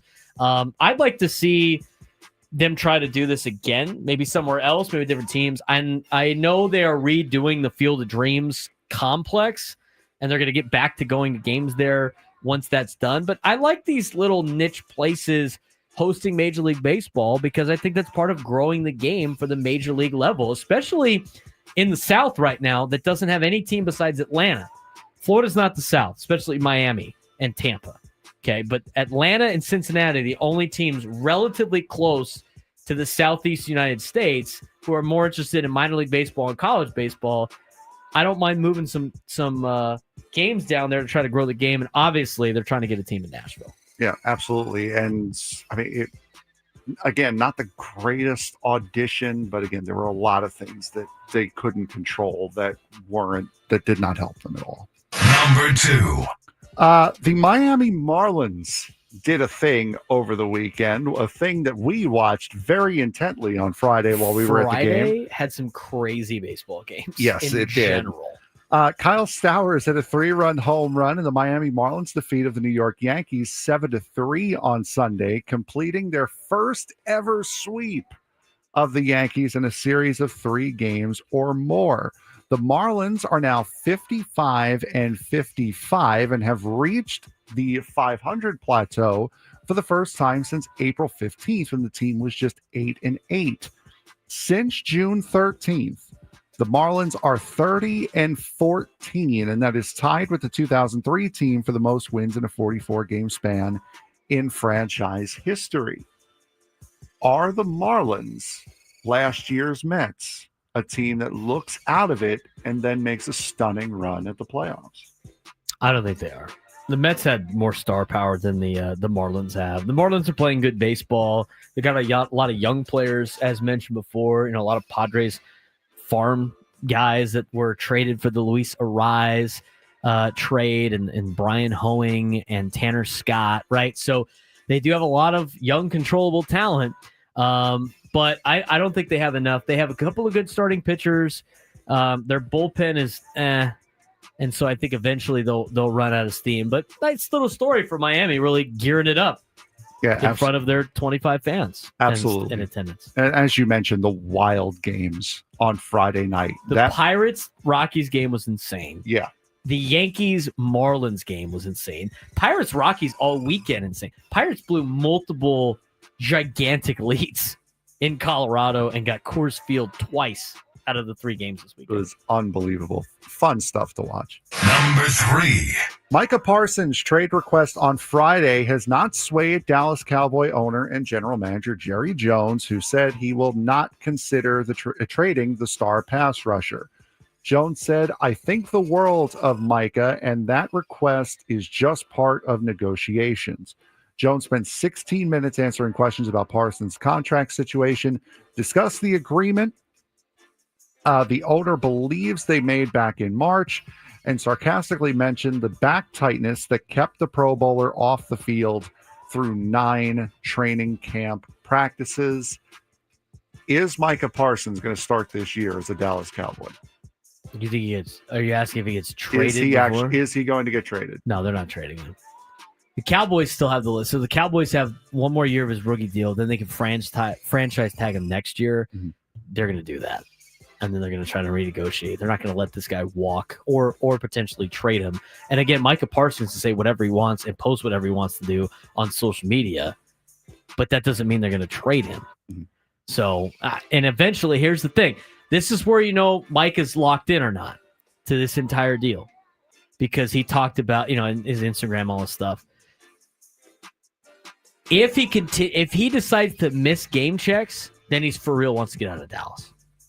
If he misses game checks, then for real he's going to get out of Dallas. I'd be shocked if he wasn't playing week 1 for the Dallas Cowboys against the Eagles. But again, Jerry Jones needs to do some serious damage control for what has led up to this. And they should have signed Micah first. Out of all of the guys they have free, they signed CeeDee Lamb first, and then it was Dak. They just signed Ferguson to a contract extension. It needed to be Micah, but they wait because they want to use him on the rookie deal as long as possible. And that's, that's their prerogative. Dallas will never win as long as Jerry Jones is controlling that team. I agree. Number 4. The Connecticut Sun are staying in Mohegan Sun Arena for the 2026 season. The team president, Jennifer Rosati, confirmed on Sunday. This announcement comes one day after reports that Boston Celtics minority governor I'm not hurting myself, announced an agreement with the Mohegan tribe to purchase and relocate the WNBA team for $325 million, the most expensive sale for a women's sports team, for a women's sports franchise in U.S. history. This deal still needs to be approved by the WNBA Board of Governors, and Rosati emphasized that the sale, quote, is not quite at the finish line yet. So this is a two-parter. Does this deal get done?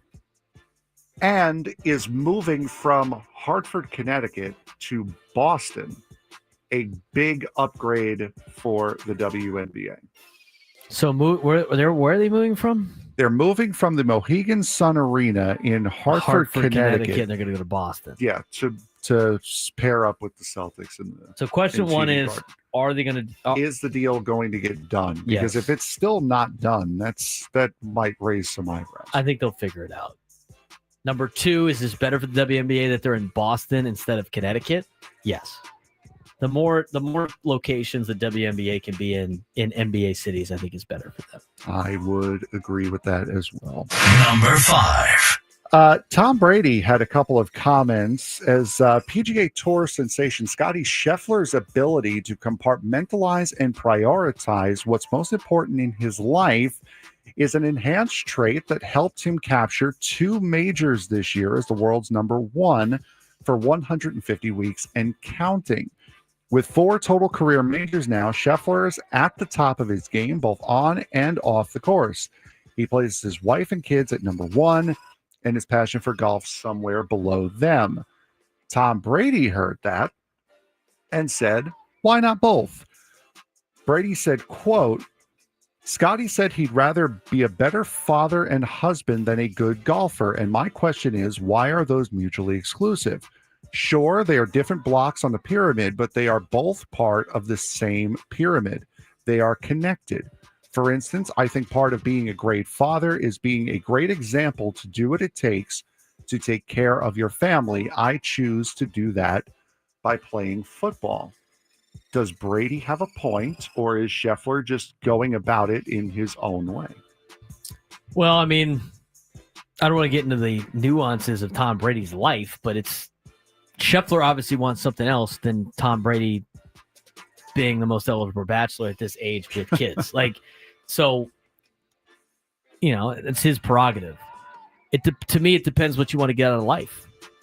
I mean, I think a lot of people use the sports string as I'm really talented at sports. It's a way to make money, and I'm gonna have a family, and that's what I want to get out of life.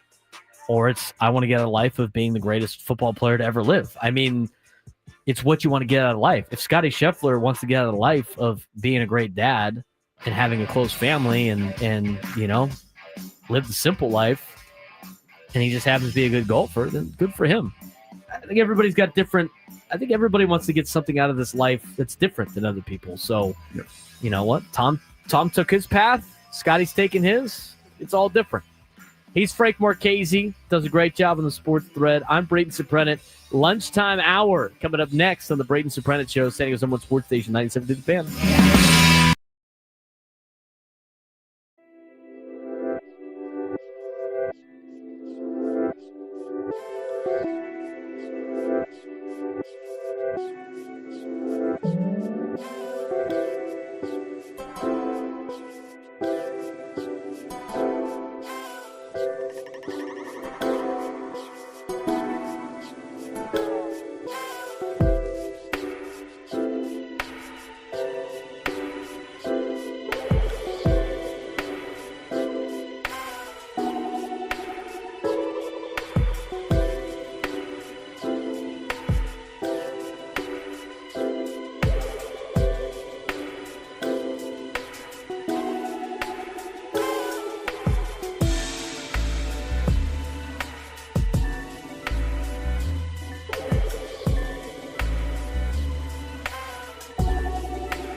San Diego, it's time to fire it up. From the beaches to the ballparks, from the Gaslamp to North County, no one knows America's finest city like he does. You can't just punt on a Manny Machado prime years. He's a fourth-generation San Diegan, born and raised in the heart of this community. Passionate, opinionated, and always bringing you the real talk on your teams, your city, and everything in between. Braden totally knows his stuff. He's ready for the next step. That guy is good. Live and local, it's the Braden Surprenant Show. But I think Braden's one of the up-and-coming young stars in the media game in San Diego. Now, here's your host, Braden Surprenant. What's up, San Diego? And welcome into a lunch hour of the Braden Surprenant Show. He's Frank Marchese. I'm Braden Surprenant. This new lunchtime hour is brought to you by the Craft Taco. Bold flavors at 2 locations, Sorrento Valley and inside Balboa Park's Natural History Museum. What's the weather like today? It was a little cloudy this morning at Cathedral. We had football practice. Hopefully that burns off, but it's always a great day for a taco, Frank. I would agree. Captain in the chat, salad for me and a Dr. Pepper. That's called balance. It is. It's called balance. Saving some space for some victory steak later. Hopefully that's the case. Padres baseball, 6:40 tonight on 97.3 The Fan as the Padres take on the Arizona Diamondbacks, start of a 3-game series. Sam Levitt will have the Eco Water SoCal Padres pregame show at 5:40. Gwen and Chris are on after us, leading into the Eco Water SoCal Padres pregame show as we continue watching this Padres team really come about and come together. 833-288-0973, 833-288-0973. Let's get out to Will in Oceanside. Been waiting on hold for a long time. Will, what's going on, man? Not much, brother. Hey, it's always good on a Monday after a Padre win and a nice home series we had there, wouldn't you say? Absolutely. 5-1 on the homestand, 2 out of 3 from the Cardinals over the weekends. Great. Okay, yeah. I want to bring up 3 quick topics, and then I'll go off the air.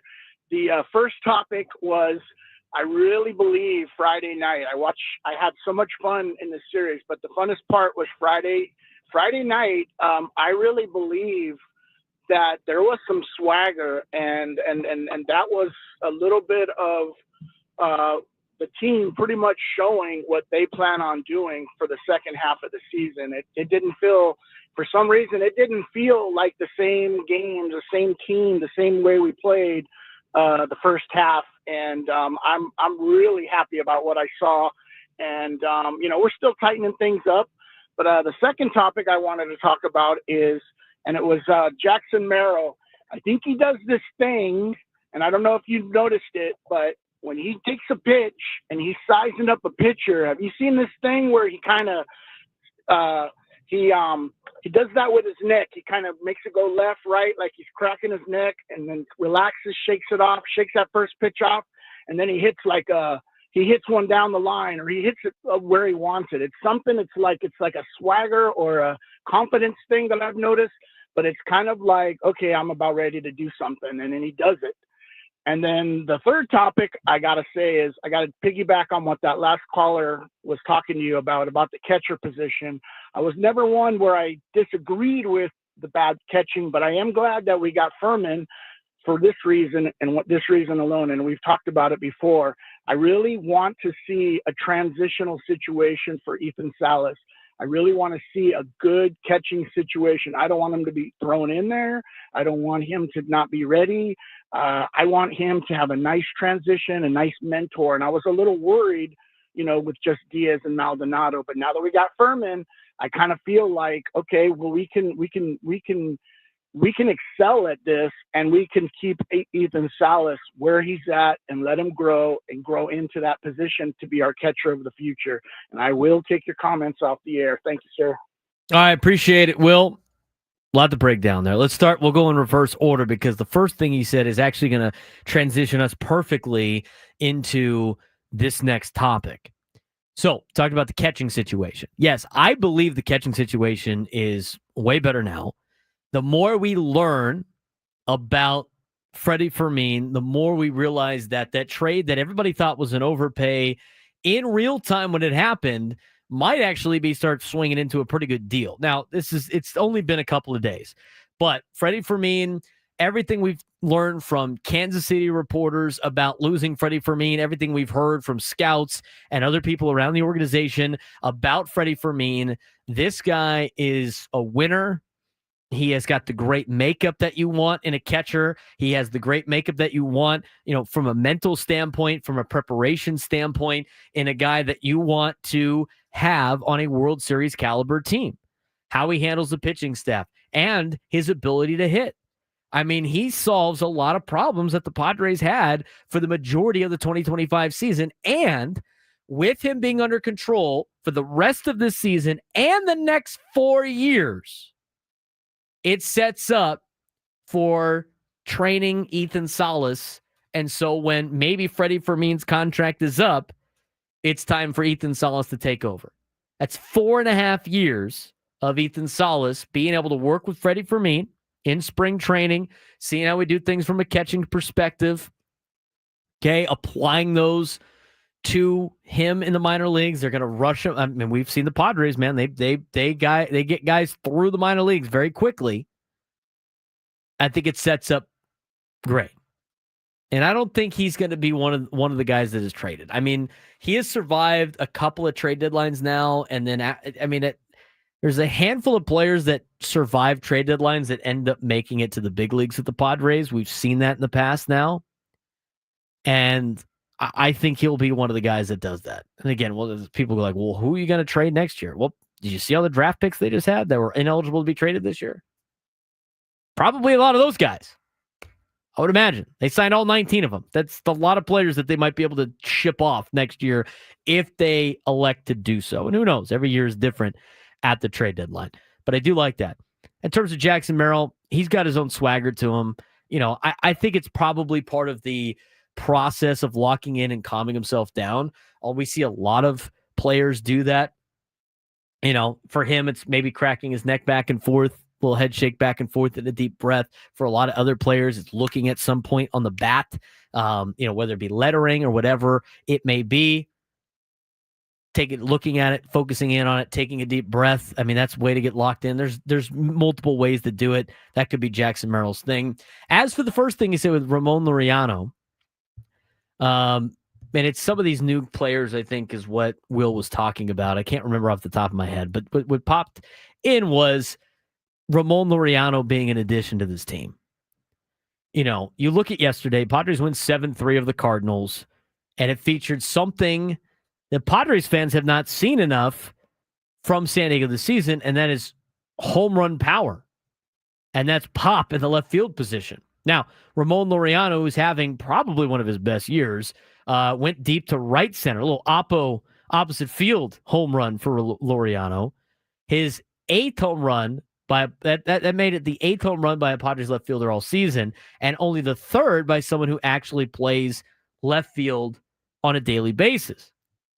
Laureano this year has 16 home runs and an 886 OPS and is enjoying his best season in years and has done a pretty good, and looks like he fits in well with Petco Park with his mix of pull power, opposite field approach. Joins another recent pickup, Ryan O'Hearn, as a much-needed injection of thump for a Padres lineup that ranks 29th in Major League Baseball in homers.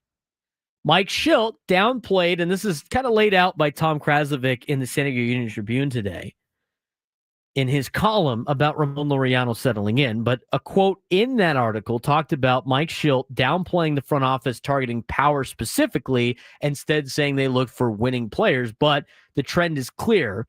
Last 5 World Series champions, all ranked in the top 4 in home runs, a category where the Padres have badly lagged. Cronenworth hit a home run on Sunday as well. They've had standouts, throughout the season. Jackson Merrill was able to hit a home run over the weekend. He also had a 3-run triple yesterday as well. But when you have Laureano, O'Hearn, and Freddie Fermin all added at the deadline, the Padres are betting that a few timely swings of power can transform their offense or maybe their October fate. Which leads to the question. Do the Padres have enough power to win a World Series, or are they still a piece short? From a power perspective, now they're 29th in Major League Baseball in home runs. The last 5 World Series teams, World Series champions, have been in the top 4 in home runs. I think it helps, but I don't necessarily think that you absolutely need to be a power-hitting team to win a World Series. They have the pop that they need, and I think they have the added slug. And Frank and I were talking about this a little bit off air, and I do want to bring Frank in for this kind of conversation, talking about, do the Padres have enough power to win a World Series, or does it really matter? To me, before I ask Frank's opinion, I said this in April. I said the way that the Padres play offensively, the way their approach is, the way they grind out at bats, the way that they spray the field, the way that they are aggressive on the base paths. When it was working in April, it was great. I like that approach. You can win with that approach. You find different ways to win.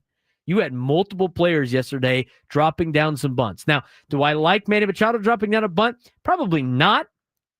But they obviously saw something yesterday that led to wanting to bunt against Andre Palante, which is weird because he's from the Big West Conference in UC Irvine. They do a lot of bunting. You would think Andre Palante would know how to field a bunt, but apparently maybe it was at third base. But it gives you those options when you can find different ways to win. If you're just power or bust, those teams don't do very well in the postseason. You look at the Dodgers last year, who won the World Series. Yes, they had pop, but they also have annoying at-bats. They pass the baton. They grind out at-bats, but they also had some slug. It wasn't just their home run or bust. Home run or bust teams historically don't do as well in the postseason because good pitching is going to keep them from hitting the ball over the fence. Do they need more pop? No. I think they have enough as is. I think the Padres getting a complete lineup is the big reason for success in the second half of the season, more so than home runs, even though I think they are going to get their home runs. Do the Padres have enough pop, Frank, or do you think it matters? My high school baseball coach, Ken Conche at San Ysidro, would always say that home runs were accidents, that every pitcher is that every hitter is trying to line a drive into the gap. That's what they're trying to do. Left center, right center, doesn't matter. You need to be able to execute in key moments. Now, you're not going to be able to execute in all of them, but if you execute in key moments, more often than not, you will have a better chance at winning. The triple by Merrill yesterday, that can win you a game. That can win you a series. As you mentioned off air, a solo home run is good. It gets you a run on the board, but I would be more afraid of a guy who can hit a ball into the gap consistently to drive in runs than I would be Aaron Judge with a leadoff home run for an inning. I agree. They got good overall hitters on this team. Like Fernando is a good overall hitter. He's not a power hitter. Xander Bogaerts is a good overall hitter. He's not a power hitter. Manny Machado is a good overall hitter. He's not a power hitter. You know, you go through the lineup, one all the way through. They hit home runs. They have the strength to hit the ball out, but the gap-to-gap line drives and then getting a hold to one putting over the fence, to me, is better than boomer bust home run teams, because we've seen boomer bust home run teams in this Padres club for, a couple of years ago, not too long ago, and it was just waiting for that big hit that never came, and that's a problem in the postseason. You got to find different ways to score in the postseason, whether it is a little small ball, whether it's running on the base pass and stealing bags, whether it's getting a couple of hits in a row, stringing hits together, having those big innings, or hitting the ball over the fence a couple of times. That is the best reason. That is the best way for success in the postseason, not just being boom or bust on one particular thing. Yeah, you need to be good all around. And that is exactly what the Padres were able to do during this trade deadline. And that's what they're starting to get back to be able to do, because that late spring, early summer runners in scoring position was a huge problem. Now it's starting to become less of a problem, and it's only going to get less and less of a problem as this lineup gets deeper and deeper and deeper, which it did over the deadline last week. We're going to get into the price of doing business. Padres trade deadline on Thursday. I know we're still kind of talking about it. People were worried about potential future give up. I think a lot of it has to do with the price of doing business. And we'll talk about what that means when we come back on the Braden Surprenant Show, San Diego Sports Station 97 through the Fan.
12:20. It's the noon lunchtime hour presented by Kraft Taco on 96.7.3 The Fan. Bold flavors, 2 locations, Sorrento Valley and inside Balboa Park's Natural History Museum.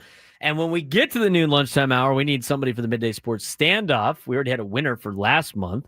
We're now starting to talk about August. I can't believe it's already August. I mean, I do believe because I'm going to football practice every day. The busiest time of the year. Just wait for USD Athletics to start getting geared up again. I'm really going to be busy. But that being said, we have a new prize in the month of August. If you could take me down in some sports trivia today, 833-288-0973, 833-288-0973. We're going to get that when we come back. You'd be qualified for our grand prize, a 2-night stay at Resorts World Las Vegas, plus VIP admission to AYU Day Club and a $175 food and beverage credit. Celebrate summer with the 2-night stay at Resorts World Las Vegas. Dine poolside at one of the 5 unique pool experiences in the 5.5 acres pool complex, the largest elevated pool deck on the Las Vegas Strip, and experience AYU Day Club, the stunning oasis inspired by Ilex Islands of Southeast Asia, where the ultimate party concepts transform the weekend into a never-ending summer. Special summer rates apply. Available now at rwlasvegas.com. Now offering no resort fees and complimentary parking. You've been talking for like 5 minutes. That was just the read? Yeah, I think that segment's over now. Boy, oh boy. Off the break we go. That's a long one. Something happened over the weekend that's San Diego related. I think we need to talk about it.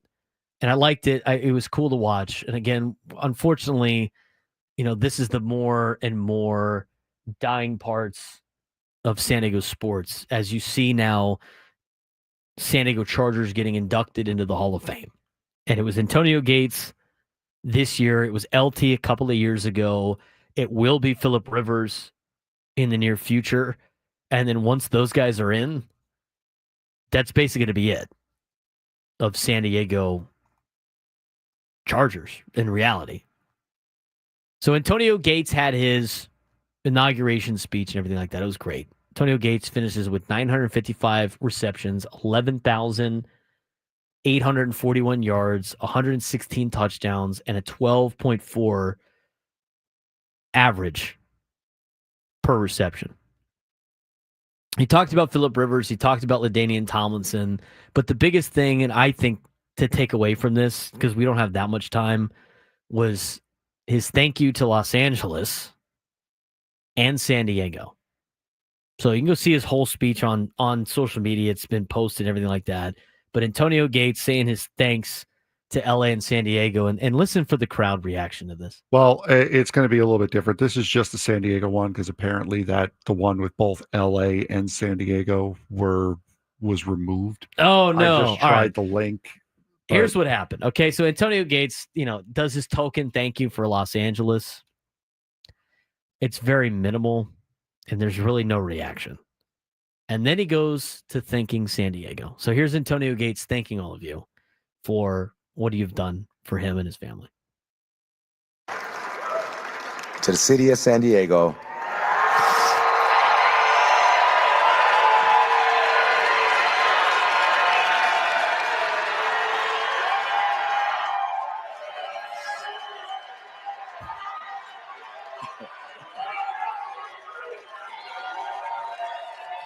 LA got no cheers when it was crickets.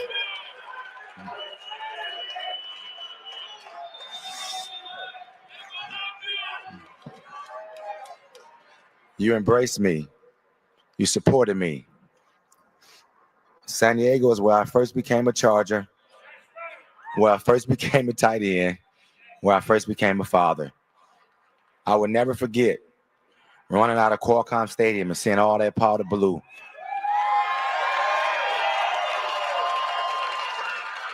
I felt the love. I felt the energy. I felt the belief. San Diego, you would always have my heart. No matter where I live in the world, San Diego will always be home. So thank you to the city of San Diego.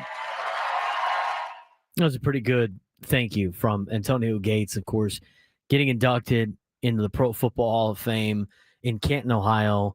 And what a great player he was here in the city of San Diego for the San Diego Chargers. He spent a little bit in Los Angeles. And again, I mean, his thank you to LA was he had to do it, right?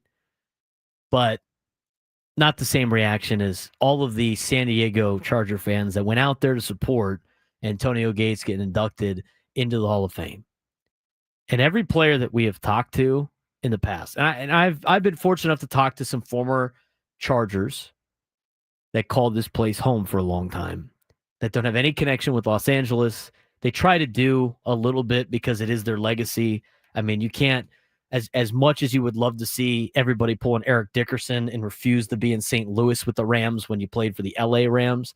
Not everybody's like that. You got to think about your legacy as a player, and unfortunately for them, it got moved to a different city.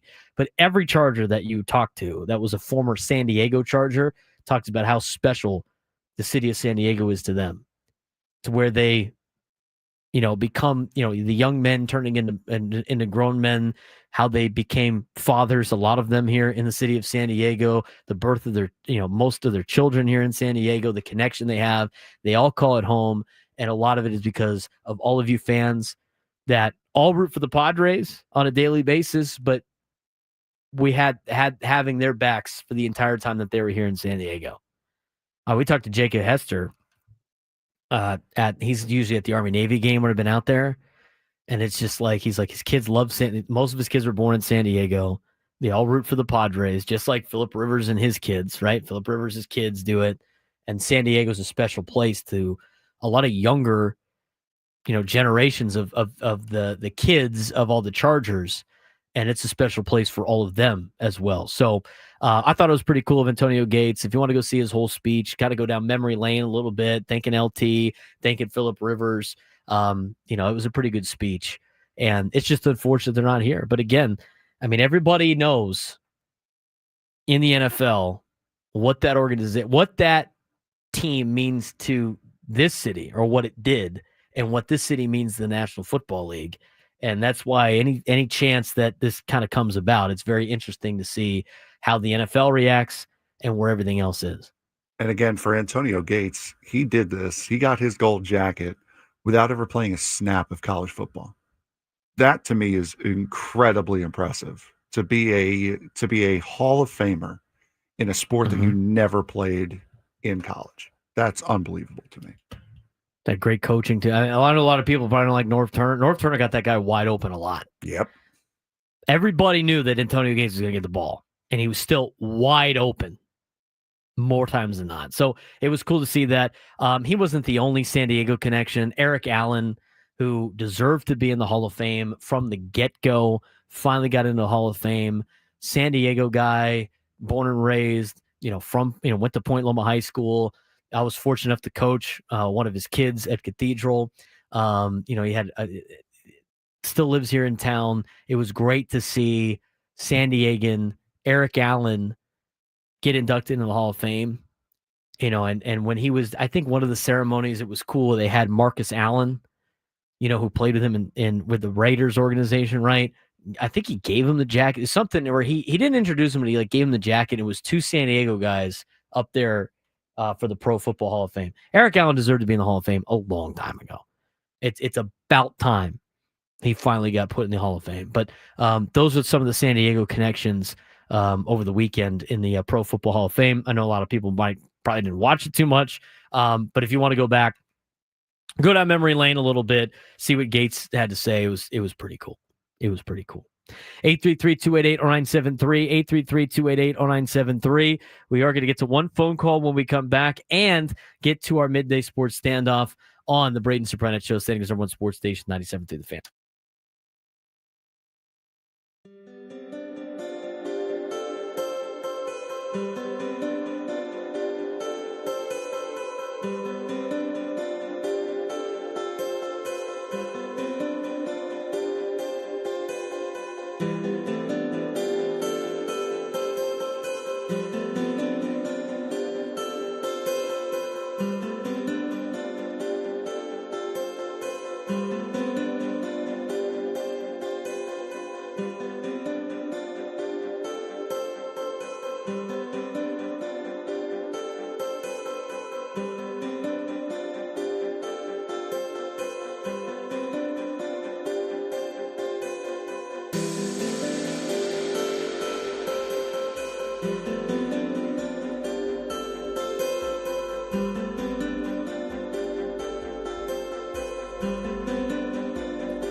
We're going to get to the midday sports standoff in just a little bit. It's part of our noon coverage, or should I say our noon lunch hour, brought to you by the Craft Taco, bold flavors at 2 locations, Sereno Valley and inside Balboa Park's Natural History Museum.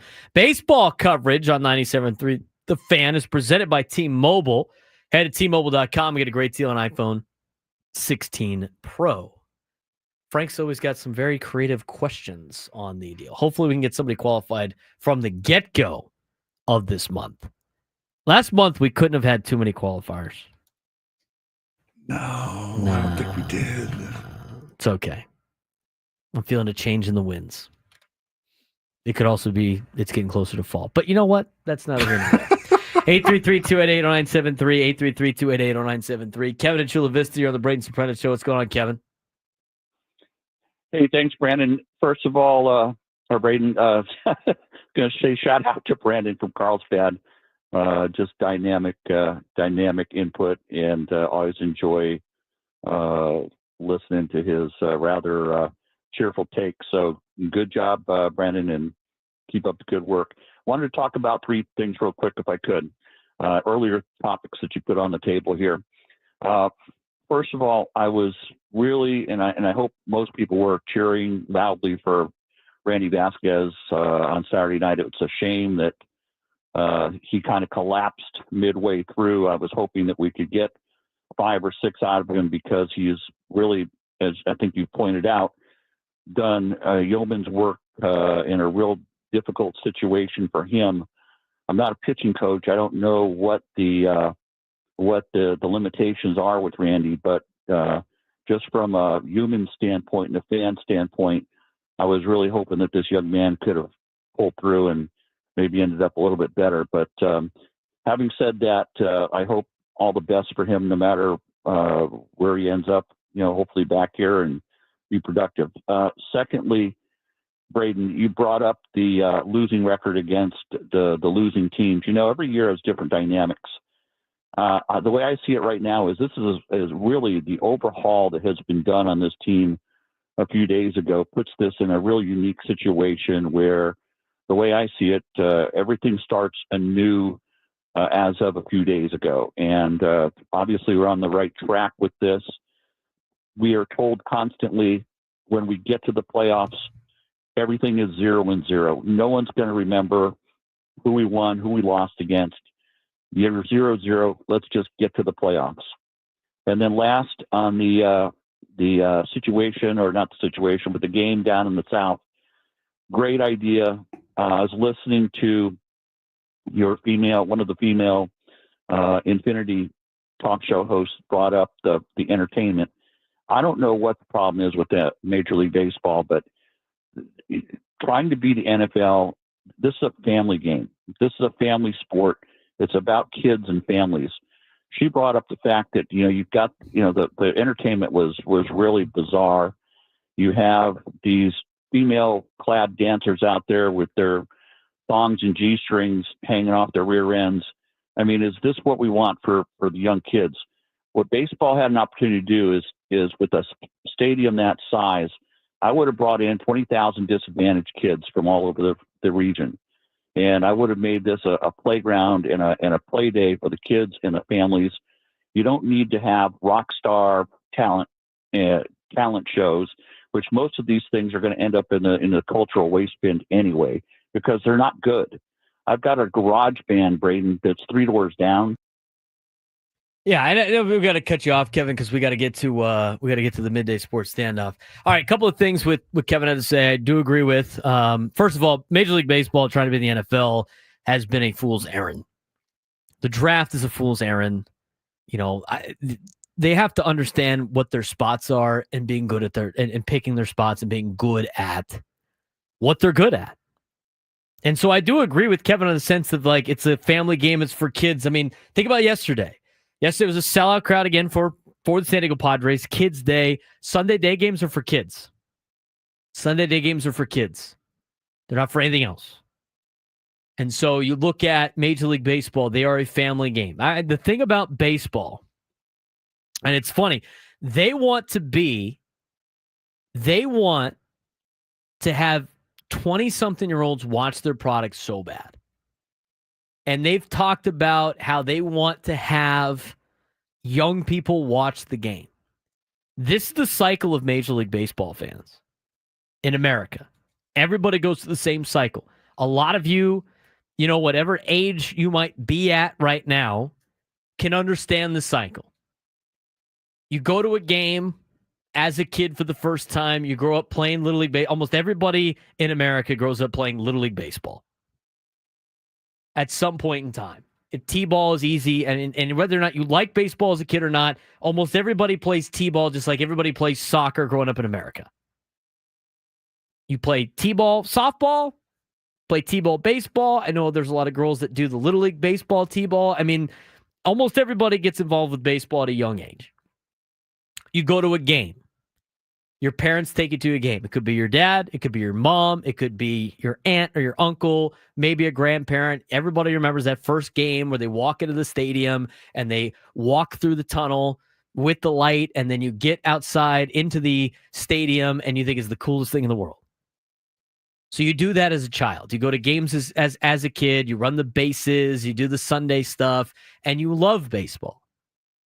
And then you get to about high school age, and you're worried about going to college and everything like that. And you still have some high school fans, but for the most of your youth, you like going to games with your parents. Then you get to college, and that's where you relatively start doing other things. You get interested in other things. You get interested in, obviously, just think about what you were doing when you were in your 20s. All right. I don't need to get into too many specifics about that. You're going out more. You're going to have fun, and be 20-year-olds. Sure, there's a lot of people. I love baseball the entire time. I was paying attention to the Padres, but most young people that are casual got away from baseball. And what happens is you get married, and then you have your own kids, and you remember what it was like going to games as a kid, running the bases as a kid, remembering watching some of your favorite players. And then you want to have that same relationship that you had with your parents with your kids. And so at age 30 and over, which is, again, and you just look at our audience numbers that we get, you get an uptick again in people in their, young to mid 30s that have kids that are old enough now to go to baseball games. And it starts the cycle all over again. Everybody always says it's an aging group that watches baseball. But once you enjoy it with your kids, right? Your 30s and 40s, and then overall, we have a lot of older people that watch baseball. They get into it on a daily basis. Once you're retired, you got nothing else to do. And that's the cycle of Major League Baseball fans. 20-something-year-olds, the NFL appeals to some of those people. Everybody's got a different kind of target audience.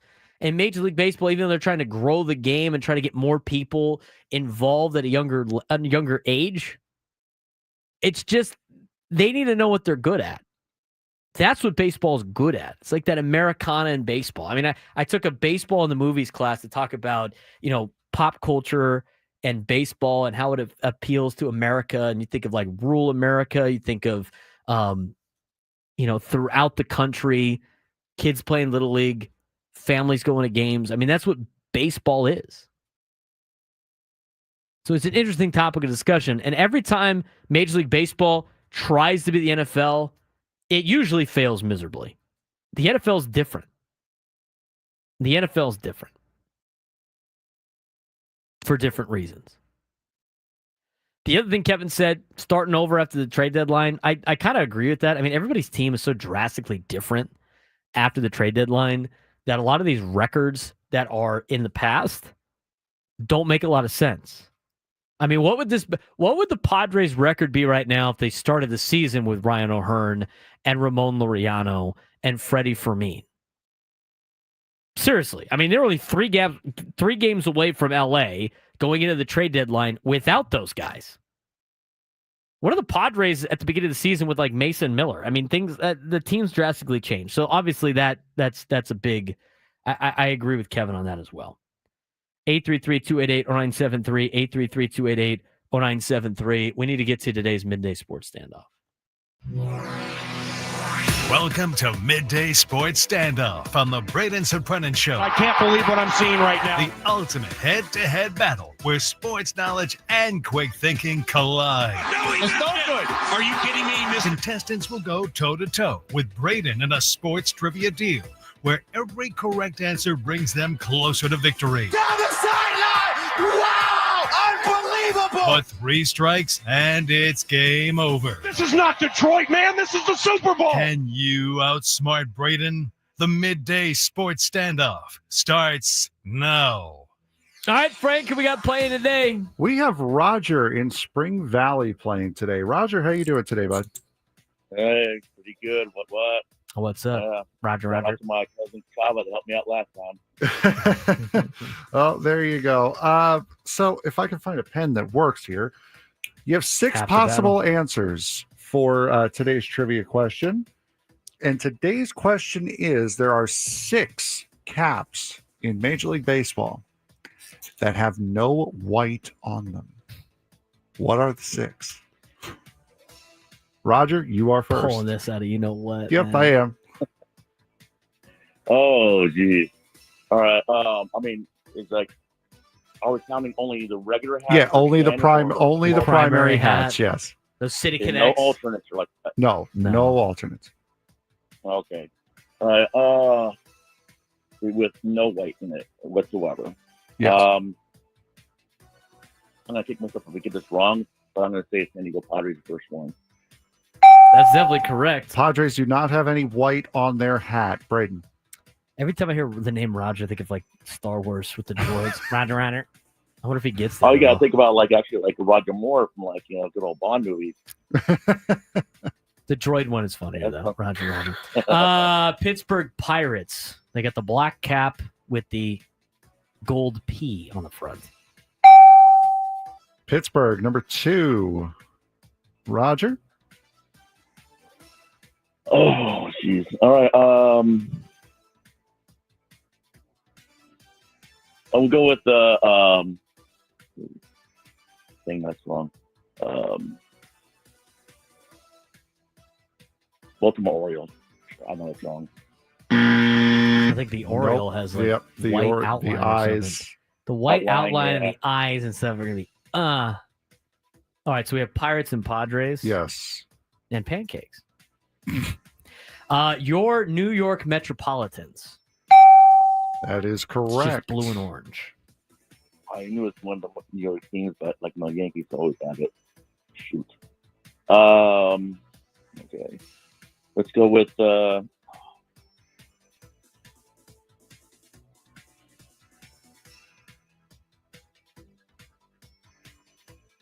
Boston Red Sox. The white outline is going to kill you. It's the White Sox. Braden? If I'm not mistaken, I don't want to go with that one, though. I think that one's like 50-50. I got a chance. I don't think the Arizona Diamondbacks have white on their hat. I think it's teal, red, and black. Dang. All right, Roger. You need to get this one to stay in. You have 2 strikes, and Braden's at 3, so you can still tie him. All right. You make this harder and harder. The white outline is killing it. It's just. Yeah, he took my Arizona one. I just like remember that one. Dang it. Okay. So with the Philadelphia Phillies. Oh no. They got the white P on white P on the lid. All right. So he's out. Yep, he is unfortunately out. Thank you for playing, Roger. The one I was on the fence with was because I'm pretty sure they got a navy blue hat and an orange Detroit D on the hat, but I know they have a white version too. They have white as their main hat. I've seen the blue and orange one. It's the white is the main one. My other guess was the Giants, assuming they didn't have a white outline. Giants, yes. There's one more. It's gonna be somebody like dumb. I'm trying to think of like white outlines. It's always somebody dumb. You know it's going to be something dumb with me doing these. I don't know, like Tampa Bay or something. Because they got the white. It's the white TB. Man. Oh yeah. Miami with the Marlin. They have no white outline of the Marlin? Nope. Pirates, Padres, D-backs, Mets, Giants, Marlins, all of them in the National League. Some people wanted to say, I saw in the chat, people were saying the A's. The A's have a white A. Yeah, it's a white A. Yeah, the A's is in white writing. Yes. I think people think of the alternate potential logo. It kind of throws them off. Because the Phillies guess was rough. As soon as I don't think I've ever seen a non-white P for the Phillies hats. I guess if they had the bell on there, but that's a City Connect. Yeah. Mm-hmm. And then it's you look at other teams like the Red Sox and the Guardians, and it's a smudge of a white outline is on there. Astros have a white H. Seattle, does that have the baseball's white? It's white. Yep. Barely. The Orioles, I'm not. I think the eyes. I think the Orioles outline is also white around the Oriole. I'm trying to think who else. Yeah, and then some of them are just even maybe the Cubs, but then the Cubs they have the white outline on the C. Oh, Nate Taylor's right. It's the red P for those the powder blue throwbacks. Oh, the powder blue They ones. have the dark maroon burgundy red one. The Rockies have the purple CR, but it's outlined in white. Mm-hmm. It makes it difficult. Somebody, Zubat said, is the Mariners silver or white? This S is silver, but the baseball compass in the middle is white. It's a white baseball. That's pretty tough. You didn't want to do, I saw this on the weekend, and then somebody tagged me in it. Top 10 most attractive colleges? No, because I figured you'd have seen it already. I did. I attended 2 of those schools. We are going to start doing more college football stuff as it comes up. This guy tagged me and he's like, not a bad list to be on. Yeah, I must have brought the averages down for both of them. Most attractive colleges with the most attractive students. Number 1 was TCU. I mean, come on. Number 2, Alabama. Number 3, USC. Did you see this whole list? Alabama. Oh boy. Did you see this list? You want to guess? I did see it. I don't remember. I know San Diego State was on there. I know Aztecs Arizona number was 9. on there. Arizona was 7. Arizona State was on there. 5. You're missing 3, 4, 6, 8, and 10, and a lot of them are from one state. Florida's on there, 8. That is Miami. Miami's 10. Florida State's 6. You're missing an SEC school and a Big Ten school that used to be a Pac-12 school. USC. SC's 3. And you're missing an SEC school. I was going to say LSU, but no. SEC school.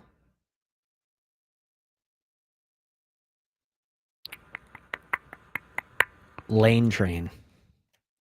Ole Miss? Ole Miss, number 4. So, top 10 most attractive, or top 10 colleges with the most attractive students. TCU, Alabama, USC, Ole Miss, Arizona State, Florida State, Arizona, Florida, San Diego State, Miami. So, if you attended any of those schools, go ahead and pat yourself on the back. Sounds like a padded list. Some of us have attended 2 of those schools. Just saying. Aztecs on there. Any of those surprising to you? I mean, most of the times I see these lists, those are the schools that are on that list. I've been to San Diego State. Yeah. Great place. I've attended there. Maybe the reason why they dropped down to 9 instead of 7. Just I wasn't Arizona from 4 Oh no, to I 7. wasn't enrolled. I was just there. Trav Gundy, Wisconsin. Nope. Not on the list, big dog. Not on the list. When we come back, the price of doing business for the Padres trade deadline. What are we talking about? We will discuss when we come back. The chase is on, and college football's coaches poll came out. All of that to come in the final hour on the Braden Surprenant Show, setting us up at Sports Station 972 The Fan. Hey, it's Ben and Woods. We love San Diego, and this isn't just a sleepy tourist destination anymore. We are a baseball town, and that means year-round baseball talk. Every weekday morning, join us from 6 to 10 a.m. on San Diego's #1 sports station, 97.3 The Fan.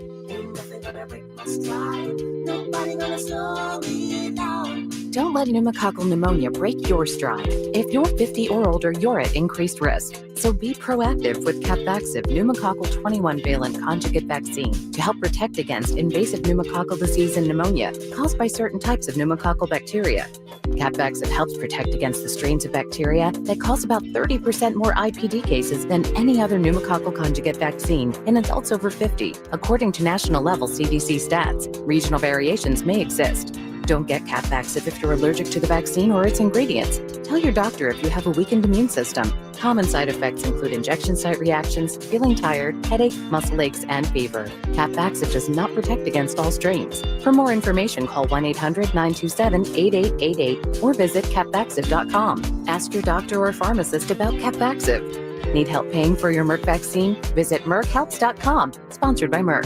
At Ralph's, you never compromise. You get high quality and low prices. Like you never compromise your meal with our spring salad mix that's guaranteed fresh. And you never compromise your budget with lower than low prices. Hand it to Ralph's shoppers. You never compromise. Ralph's. Fresh for everyone. Right now, you can save 50% with your card on select varieties of pork chops, roasts, or ribs. Ralph's. Fresh for everyone. When you own your own business, you need to keep things moving.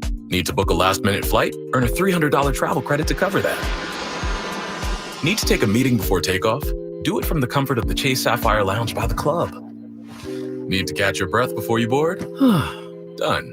With $2,500 in annual value, the new Chase Sapphire Reserve for Business is the card that gives back all you put in. Visit chase.com/reserve business to learn more. Cards issued by JPMorgan Chase Bank and a member of FDIC, subject to credit approval. Terms apply. Paid non-attorney spokesperson. Paid for by Action Matters. Attention former childhood residents of juvenile detention centers in San Diego. If you were housed at either Polinsky Children's Center, San Diego County Juvenile Hall, Youth Transition Campus, or any other San Diego juvenile detention center and were a victim of sexual abuse, now is the time to come forward, as you may be entitled to substantial financial compensation. San Diego County Probation Department faced complaints about rampant sexual abuse for decades and failed to protect youth inmates in these facilities. If you were housed at a San Diego youth detention facility at any time and were subjected to any sexual abuse from staff members, other inmates, or residents, you may be entitled to substantial cash compensation. Call our San Diego Juvenile Detention Helpline now at 800-890-5302. The deadline to file a claim may be close. Call now to get the justice, closure, and the financial settlement you deserve. Call our law firm's Juvenile Detention Sexual Abuse Helpline right now at 800-890-5302. 800-890-5302. 800-890-5302. What's that sound? That's the sound of Downy Unstoppable scent beads going into your washing machine and giving your clothes freshness that lasts all day long. There it is again. It's like music to your ears, or more like music to your nose.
One o'clock on a Monday. Monday shows blow by all the time. It just seems like it. You got a lot to talk about over the weekend. Obviously, with so many things going on, Padres, you get 3 Padre games every single time. You get a preview of tonight's game. You got other things going on in sports. The show just flies by. We're going to talk about the chase in the National League West in just a little bit. And I do want to talk about this particular topic. We didn't get to the concession thing. Now, you're more of a picky eater than I am. Save that for tomorrow. I mean, we can get to it now if you wanted to. It's not that big of a deal. Whichever one. What do you have to get at a baseball game if you're going as a fan, concession-wise? The ideal situation. I feel like everybody says hot dog in general. What is the best concession you've seen? The best one, honestly, is those garlic fries that are at Petco. They're amazing. I don't think I've had the garlic fries. I mean, I've had garlic fries before. Yeah, the Petco Stadium. They Petco said, Park's garlic fries are incredible. I remember Qualcomm had like the Gordon Biersch garlic fries.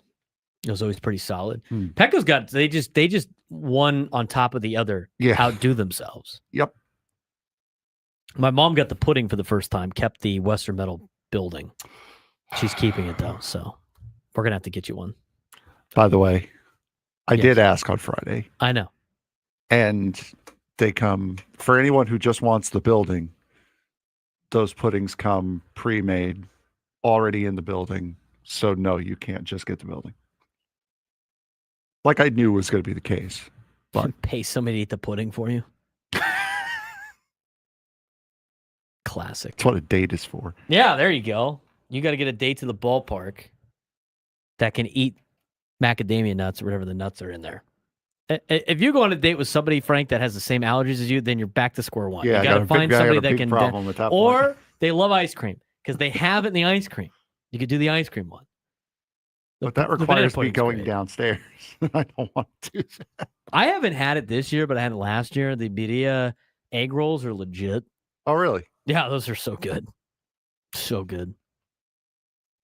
To me, like a hot dog at a ball game is necessary. That's more times. You just have to. I like that Gaglione Brothers is there at Petco Park. That's always great. I think the Seaside Market in general is sick. I mean, there's so many hidden gems around the corner. Everybody gets in line for the tri-tip nachos. And now some people are starting to venture over to the deli area because of the banana pudding. But they got a lot of great options over there, like salads and different meals that they have that you can get. It's awesome.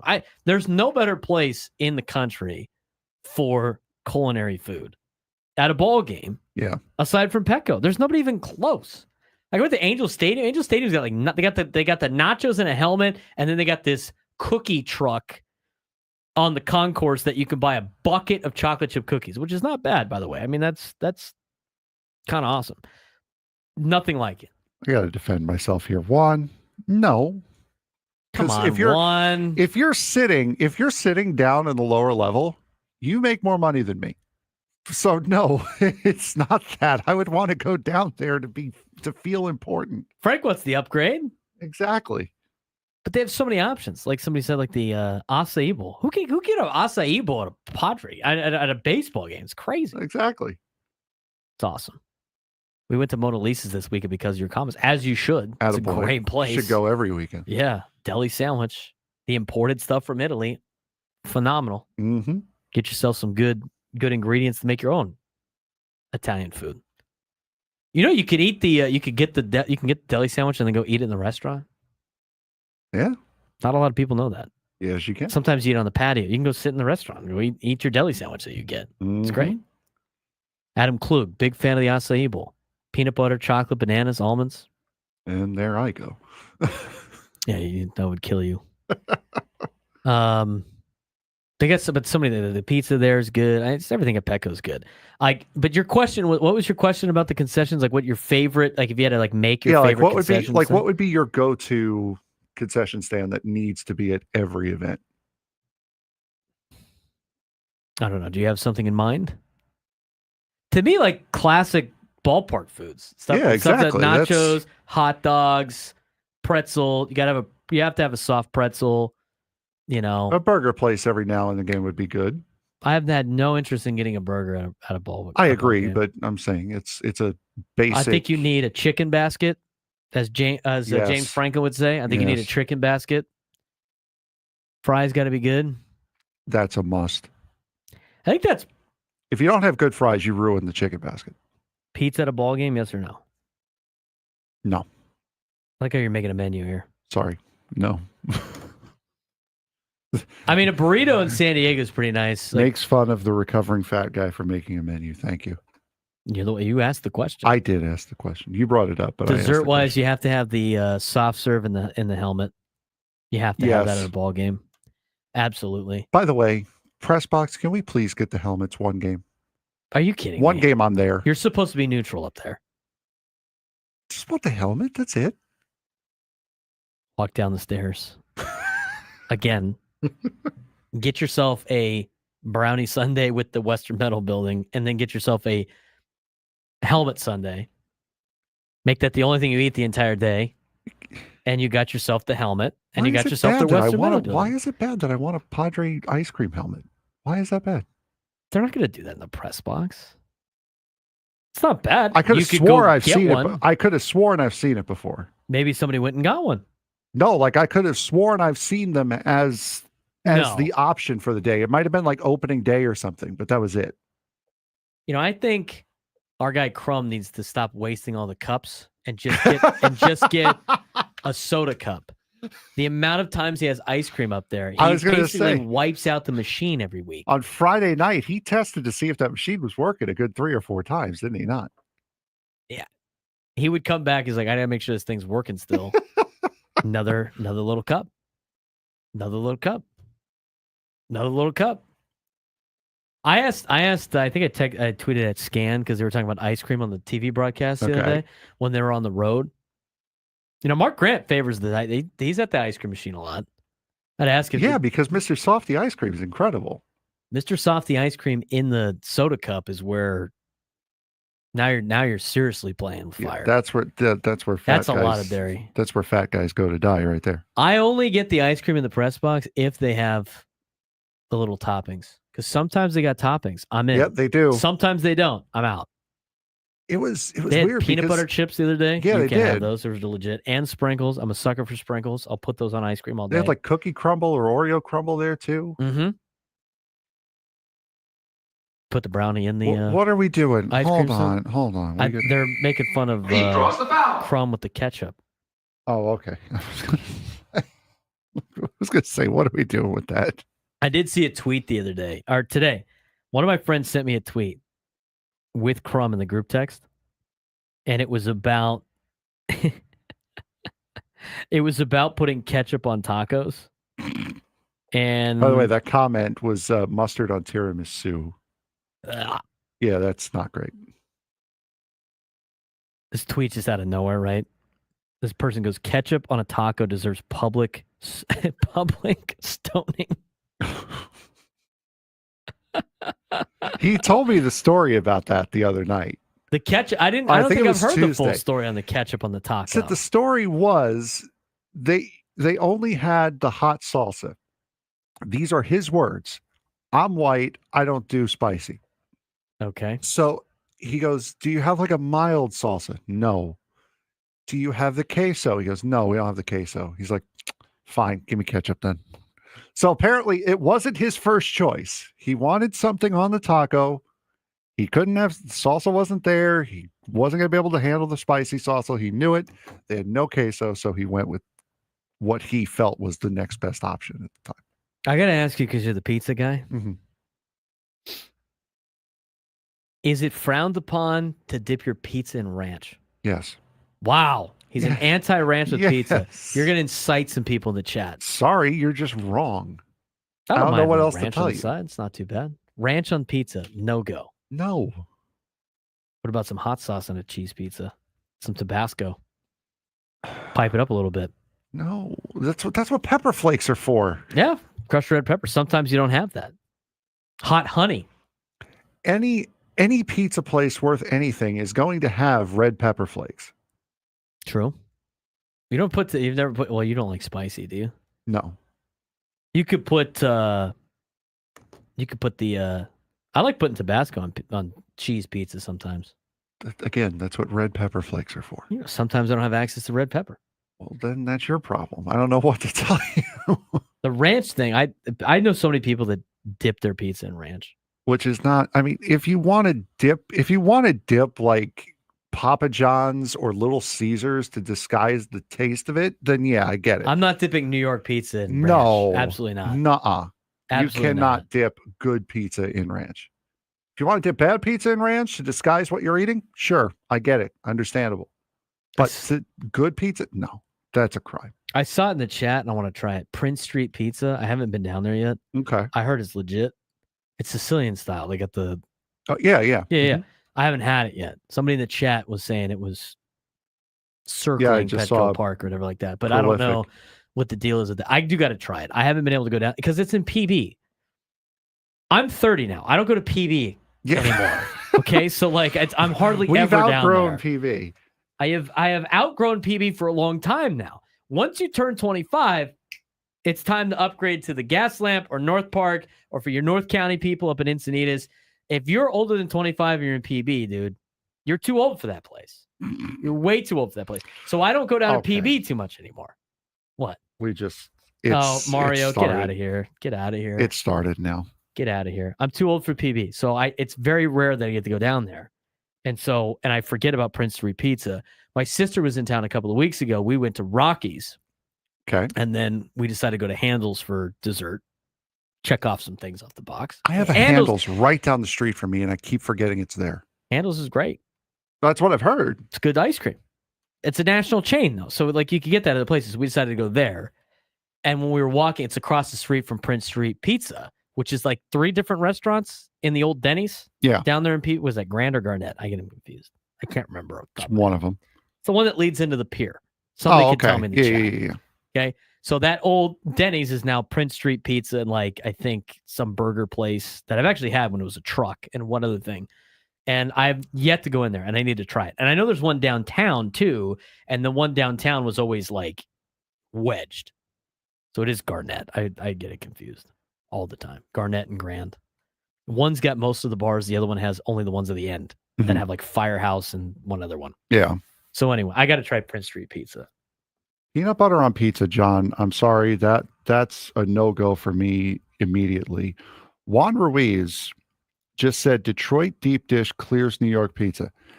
I will say, we had what is that Detroit style place that's near here? Angry Pete's. Yeah, we had Angry Pete's here a couple weeks ago. One of our sales people was kind enough to give us a couple of extra slices that he had. I wouldn't say it clears New York pizza, but it wasn't bad. Sicilian pizza is good. Yeah, Detroit Angry Sicilian Pete's was style not bad at all. I'll give Angry Pete's that. I can't do Chicago style. They get the stamp of approval. Couple of texts. Only a 5-year-old puts ranch on pizza. And then our guy Johnny, who can't be in the chat, goes Fallon Frank and a shin kick for no ranch on pizza. I'm telling you, it is a very high-level topic. I do agree with Frank, though. If it's good pizza and you put ranch on it, that's a disgrace. Disgrace. But if it's like Domino's, sometimes you got to like up the flavor a little bit. That's why Papa John's gives you the garlic sauce, because their pizza's not good. It's a line from an old sitcom, King of Queens. We got to go to this this little family place, Domino's. You mean Domino's? Yeah, that one. I appreciate USD for giving us press box meals all the time. A go-to for them that's very easy for them is Domino's Pizza. They got to deal with Domino's. By the time the first month of USD Athletics is over, you're done with I Domino's. do not want to eat Domino's Pizza. No more Domino's. I do not want to eat Domino's Pizza at all. So now here's what I did. This is very clever of me. They, sometimes they get Chick-fil-A, and Chick-fil-A comes with a box of condiments. Mm-hmm. Not a lot of people use the ranch for the Chick-fil-A sandwich. So I had to affect the Domino's. I'm like, all right. I did venture into dipping it in the Chick-fil-A sauce. No, that wasn't very good. You got to try to find ways to make the chain pizza taste good, or at least taste as good as Round Table, which we love on Thursdays. Yes. Anyway, that's enough of the pizza talk. Price of doing business plus, what was Mason Miller told about the Padres, specifically opponents, when he got traded to San Diego? First thing the Padres told Mason Miller, We'll hear from Mason Miller as he was on Foul Territory talking about the first thing he was told when he became a Padre. When we come back, Braden Surprenant Show, San Diego Sports Station 97 to the Fan. Experience better banking. Open a free checking with eStatements account in just minutes at sdccu.com and bank on the go. Check balances, deposit checks, pay bills, and more just about anywhere through your smartphone 24/7. And if you need cash, access one of our 30,000 surcharge-free ATMs. San Diego County Credit Union. It's not big bank banking, it's better. Message and data rates may apply. Federally insured by the NCUA. For details, visit sdccu.com. Planning to celebrate at San Diego Padres games this season? Let NCTD pinch it for you, leaving the driving to us. Ride the coaster train to San Diego Padres games to get there and back safely. The coaster train runs nearly every hour or less on weekdays, and extra trains are added on game days for the fans. Parking at most coaster stations is free, and kids get a free ride on the coaster train with the Youth Opportunity Pass. Cover all your bases and hit a home run at gonctd.com/Padres. That's gonctd.com/Padres. Finding great candidates to hire can be like, well, trying to find a needle in a haystack. Sure, you can post your job to some job board, but then all you can do is hope the right person comes along.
All right, before we dive into what Mason Miller was told before he joined the Padres, as soon as he got traded, and he was on a podcast with Foul Territory talking about this, I do want to be a shout-out to Pete Santos, who picked up his shirt today and then dropped off a gift, which is the coolest thing ever.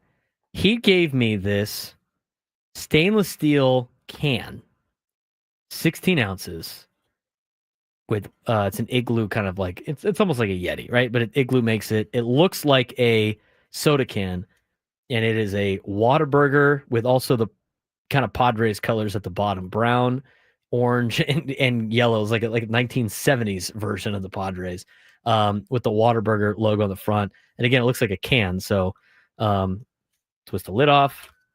Well, 16 ounces. It'd be good to have my coffee in the morning, actually. Flip it back on, and then the little cap at the top, like a soda can. That is super cool. Super cool. Thank you very much to Pete.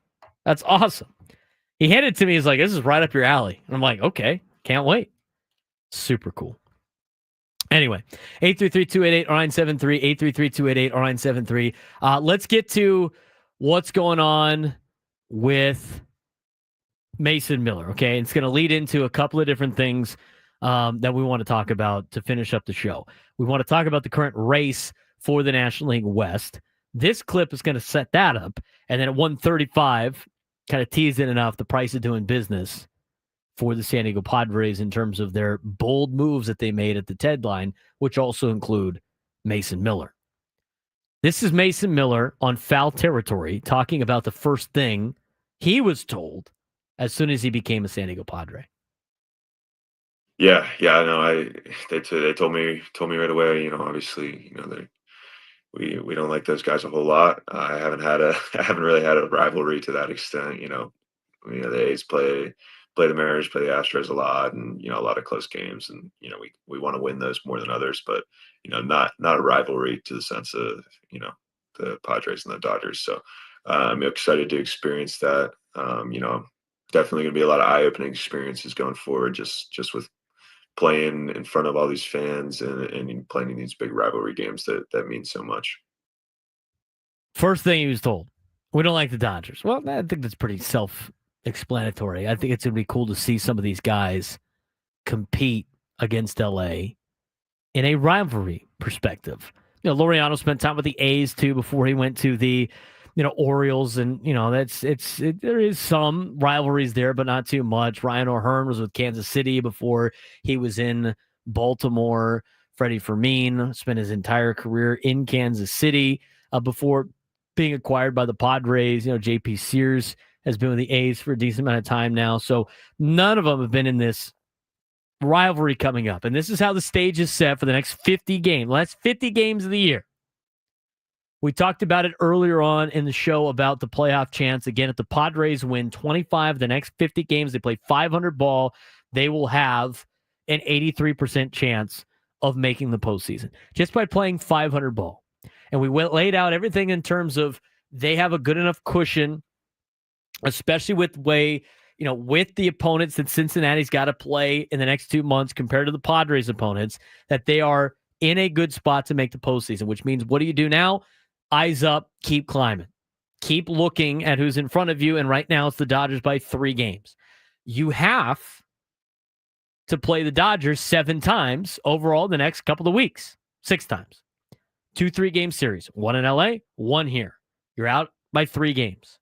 If you take 2 out of 3 twice, and you go into these series down 3 games, you're going to be down 1 game down the stretch.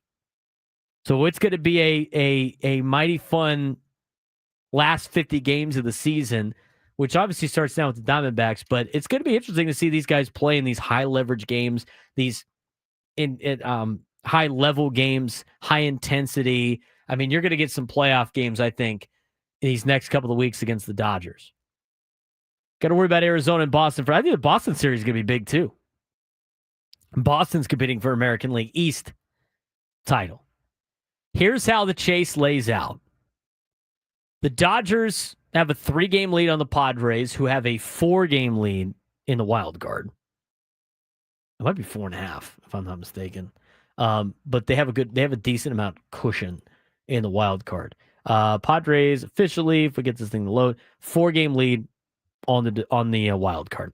Padres have a 6-game lead on the Giants in the standings. That's the next team in the wild card. And if you look at the overall standings in the National League West, Dodgers 65-47, as mentioned before. Padres 62-50. Giants are 500 at 56 and 56. The Miami Marlins are behind the Giants. That would be the last team I would list as potentially being in it as 6 games out at 500. And then I don't think you can include anybody that's below 500 right now. We'll see if St. Louis can do some damage against the Dodgers the next couple of days. The Padres, the remainder of the season in terms of the division, will have to play the Dodgers 6 more times, the Padres do. The Giants 7 more times. Arizona 6 more times, which starts tonight. And Colorado 7 more times. A lot of games against the division in the next 2 months, or should I say the next 50 games. 3 games out, in a pretty good spot. If the Padres can cut down 1 game between now and next week when they play LA, and they make it behind by 2 games going into that 2-week stretch, they got a great opportunity to potentially overthrow LA. I mean, they're right there. You look at the roster and where the Padres are trending compared to the Dodgers, who are trying to get guys healthy. I think the Padres roster is a complete roster. We heard from John Paul Morosi earlier today saying it's one of the most complete rosters in baseball and a roster that can win a World Series. How did they assemble this roster? We're going to take a deeper dive into that trade deadline and a couple of things with this. The price of doing business, as well as what was a trade for Mason Miller could have been a trade for this position player instead. Why Oaklamento jumped on it before this team could have a decision on. We'll talk about that to finalize our show and get you a quick preview against the Padres take on the Diamondbacks as we go to our last segment of the Braden Surprenant Show, San Diego's #1 sports station, 97 through the Fan.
Show flew by today, Frank.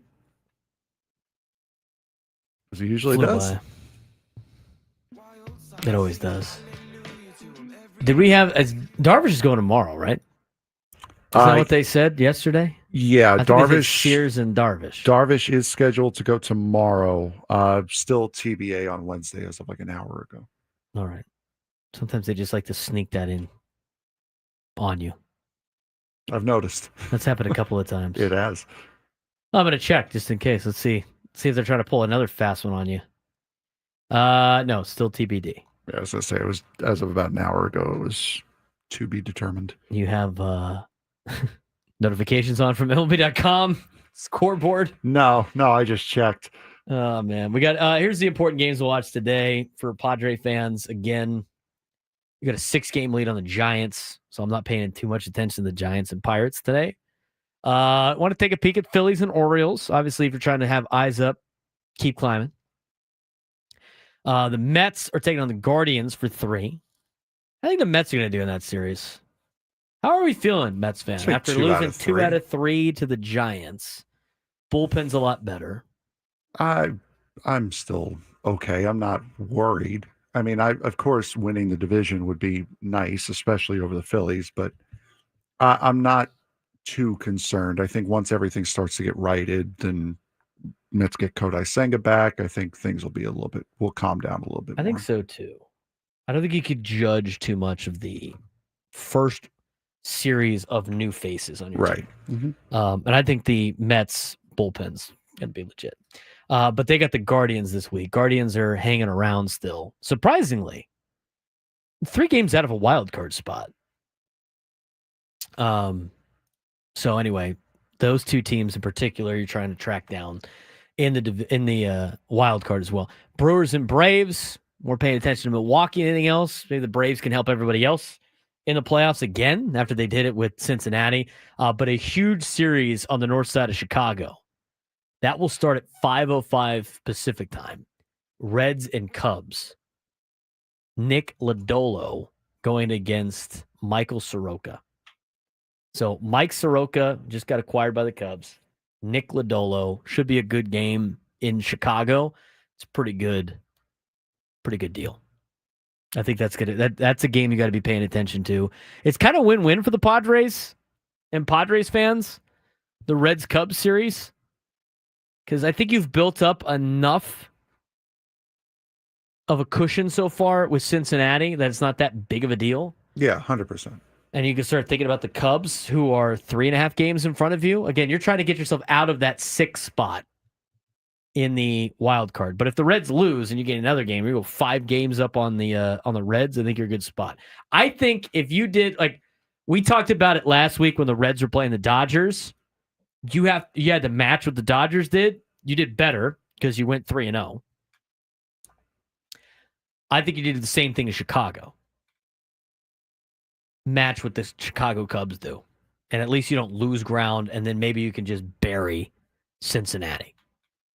I mean, we looked through Cincinnati's schedule earlier today. They could be dead and buried by the time they roll into San Diego. But they got Terry Francona.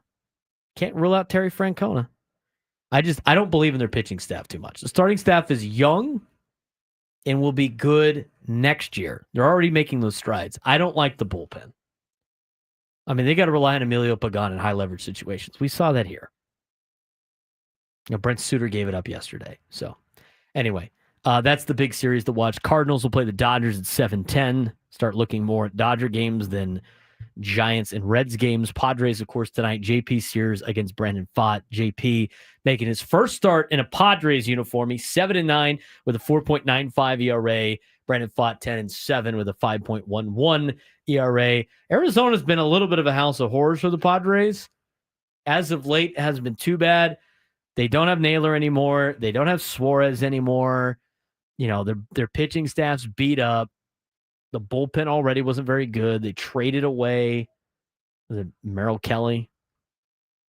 So the Padres should be able to take care of business against Arizona, who now sit 6 games under 500. Back to the deadline and the price of doing business. This is going to lay out interesting in terms of the strategy that AJ Preller put together for this deadline deal of Mason Miller, who we heard in the last segment talk about what they told him when he became a Padre, obviously not liking the Dodgers and being excited for Padres-Dodgers rivalry. So, in a bold and modern twist on deadline strategy, and Dennis Lin has a more in-depth version of this in The Athletic. Padres traded a massive prospect haul headlined by top shortstop Leo DeVries to acquire flame-throwing reliever Mason Miller from the A's, a 6'5" right-hander who throws 102 miles an hour and now joins a bullpen that already features 3 All-Stars, Robert Suarez, Adrian Morejon, and Jason Adam, forming what manager Mike Schilt calls a, quote, stable of elite arms for October. While Miller was once considered a future starter, A.J. Preller made it clear this move is about winning now with a specific eye on the postseason. The Padres are betting on a bullpen-heavy formula that has taken over October baseball, where relievers often throw more than 50% of innings. Miller was the most expensive reliever moved at the deadline, even more costly than a Padres past trades for Josh Hader and Tanner Scott. And the price wasn't just high, it might be historic. Some scouts believe Leo DeVries could be the highest-ranked prospect ever traded for a reliever.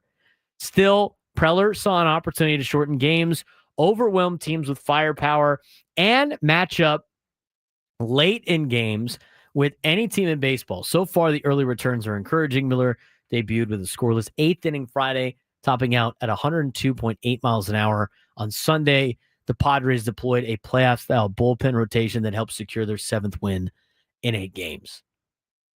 This move, in an era where bullpens win championship rings, says one thing loud and clear, according to Dennis Lin: the Padres aren't buyers, they're all in. I somewhat agree with that. Like, we were discussing this day of the deadline about giving away your number one prospect for a bullpen arm, and it seemed like giving up your number one prospect for a position player would have made a lot more sense. We saw a lot of people go, well, you're going to give up Leo DeVries, you better end up with somebody you didn't think was available that could be a future star. A lot of people mentioned like Ronald Acuna Jr., who you're never going to get. But looking at it from this perspective, would you, let me ask you this question, Frank. I know you're working on stuff, but I do want to ask you this question for perspective. Mm-hmm. When you look at giving up your number one prospect for a bullpen arm, everybody immediately groans. Yes. If they had given, and he is the best bullpen arm available at the deadline, was he not? Yes. Best bullpen arm available at the deadline. If you gave up Leo DeVries for Mason Miller's version of a starting pitcher, best starting pitcher available, I think vintage best starting pitchers, elite level starting pitchers with years of control, it's a lot easier to stomach, correct? Yeah. You would say so. If they had done that for like Max Scherzer back in the day, somebody that's just going to be the ace of the staff, you wouldn't even blink an eye. It depends. We're talking about that offseason, right? Where the Dodgers swooped him up. I'm talking about like at the time, like think about all those, the number one starter out there. Like at that time it was Max Scherzer, but we're thinking elite starting pitcher. Let me ask you this. Sandy Alcantara is not much older than Mason Miller. Right. If they did it for Sandy Alcantara, would you have stomached it? It would have been easier to stomach. Yes and no. Yes, because it's a starter, but no, because of what he's been since the Tommy John surgery. Paul Skeens. Oh, 100%. 100%. I think Paul Skeens is at a higher level, though. I mean, he's a freak. Yeah. So it's got to be somewhere in between Paul Skeens and maybe Sandy, right? But if it's a starting pitcher, it just seems like it's justified. It makes a lot of sense. Starting pitchers always get more money. They pitch more innings. They're usually the recipe for success. Everybody always says you need more what? Starting pitching. You need pitching. If you did it for a position player, I think a lot of people would have stomached it better as well. And there was a trade available, according to Jeff Passan, that A.J. Preller, early on in this trade deadline, started to dangle the carrot of Leo DeVries. And I'll look at the official deal because Adam sent it to us. Quote from Jeff Passan's article today on ESPN.com. 3 days before the deadline, Padres president of baseball operations, A.J. Preller, showed a willingness to discuss Leo DeVries in potential deals for A's closer Mason Miller and Guardians left fielder Stephen Kwan. The Athletics pounced, including Miller and left-hander J.P. Sears, to net DeVries and a trio of right-handed pitching prospects, Braden Nett, Henry Baez, and Eduardo Nunez. Goes on to talk about how great DeVries is and everything like that. Would you have, if you could go back, knowing what you know now, what the deal was, would you, and the thing is, if you got Kwan, who knows if you would have got Ramon Laureano. Is it better to have Stephen Kwan without Laureano and a lesser bullpen arm, or is it better for the Padres to have Mason Miller and Ramon Laureano on this deal that sent away Leo DeVries? Mason Miller. I still think Mason Miller is the answer. Especially because you know you're losing your closer at the end of this year.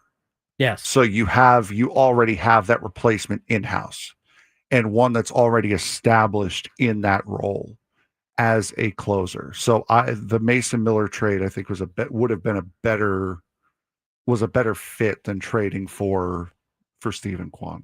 The thing with Mason Miller at the deadline, and again, it's laid out perfectly in Dennis Lin's article. And we have we have the facts to back it up now. Teams are going to the bullpen way sooner in the postseason than they have in years past. Before then, you wanted the number 1, 2, and 3 starter because they're going to go 6 or 7 innings, maybe 8 innings, and you needed like 1 or 2 bullpen arms, and you were going to make it through. Now, you barely need anybody besides 2 starters in a playoff series, period. Mm-hmm. And bullpen games are winning, and the high leverage arms are legit, and these guys have nasty stuff. And with the knowledge now of what the game is, I honestly think trading Leo DeVries, trading your top prospect for the best closer is the same as 5 years ago trading your best prospect for the best starting pitcher on the market. It's not even that. It's 3.5 years of this guy. It's not a rental.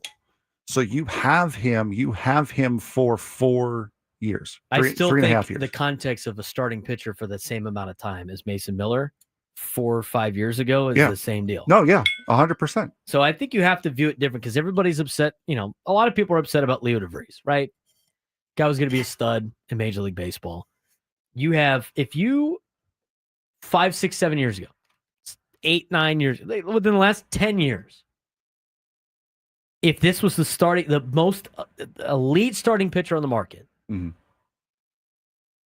it wouldn't have been, you would have understood that trading away Leo DeVries would have been what you needed to get the number 1 starting pitcher on the market. Yes. That was going to have to be the case. And so now you see a bullpen arm, and that was my initial reaction too, was bullpen arm. Oh, what are the Padres doing? And again, this was before they went out and got Laureano and O'Hearn, and before they got Freddie Fermin, right? Yeah, it was the first trade of the day. It was the first trade of the day, and you're like, okay, they went and got something they don't necessarily need, but could use, and it burned them their number 1 prospect. Again, the initial reaction was number 1 prospect for a bullpen piece, immediate bias of, I can't believe they are doing that. But if you flip it to 10 years ago, it makes a lot more sense because you would have done it for a starting pitcher. And if you're worried about playoff baseball, you want your bullpen to be legit at this point in time in this day and age of baseball. So it makes a lot more sense when you think about it from that perspective. And even though scouts said this is the best prospect that's been flipped for a reliever probably in history, I think this might be a trendsetter for the next handful of years at the trade deadline, where teams are more interested in high leverage bullpen arms than maybe starting pitchers, which is funny because remember what the conversation we had last week, Frank? What did you say about starting pitchers? Then why do they pay them more money? Yeah. Why do they pay them more money? But then more innings during the regular season, just to make it through the regular season. But in the postseason, I mean, it's going to be rare to see guys that start games, one, finish them, but two, go more than a couple of times to the order. I mean, we watched the Rays do that with Blake Snell. Wanted to throw up watching him do that in the World Series against the Dodgers.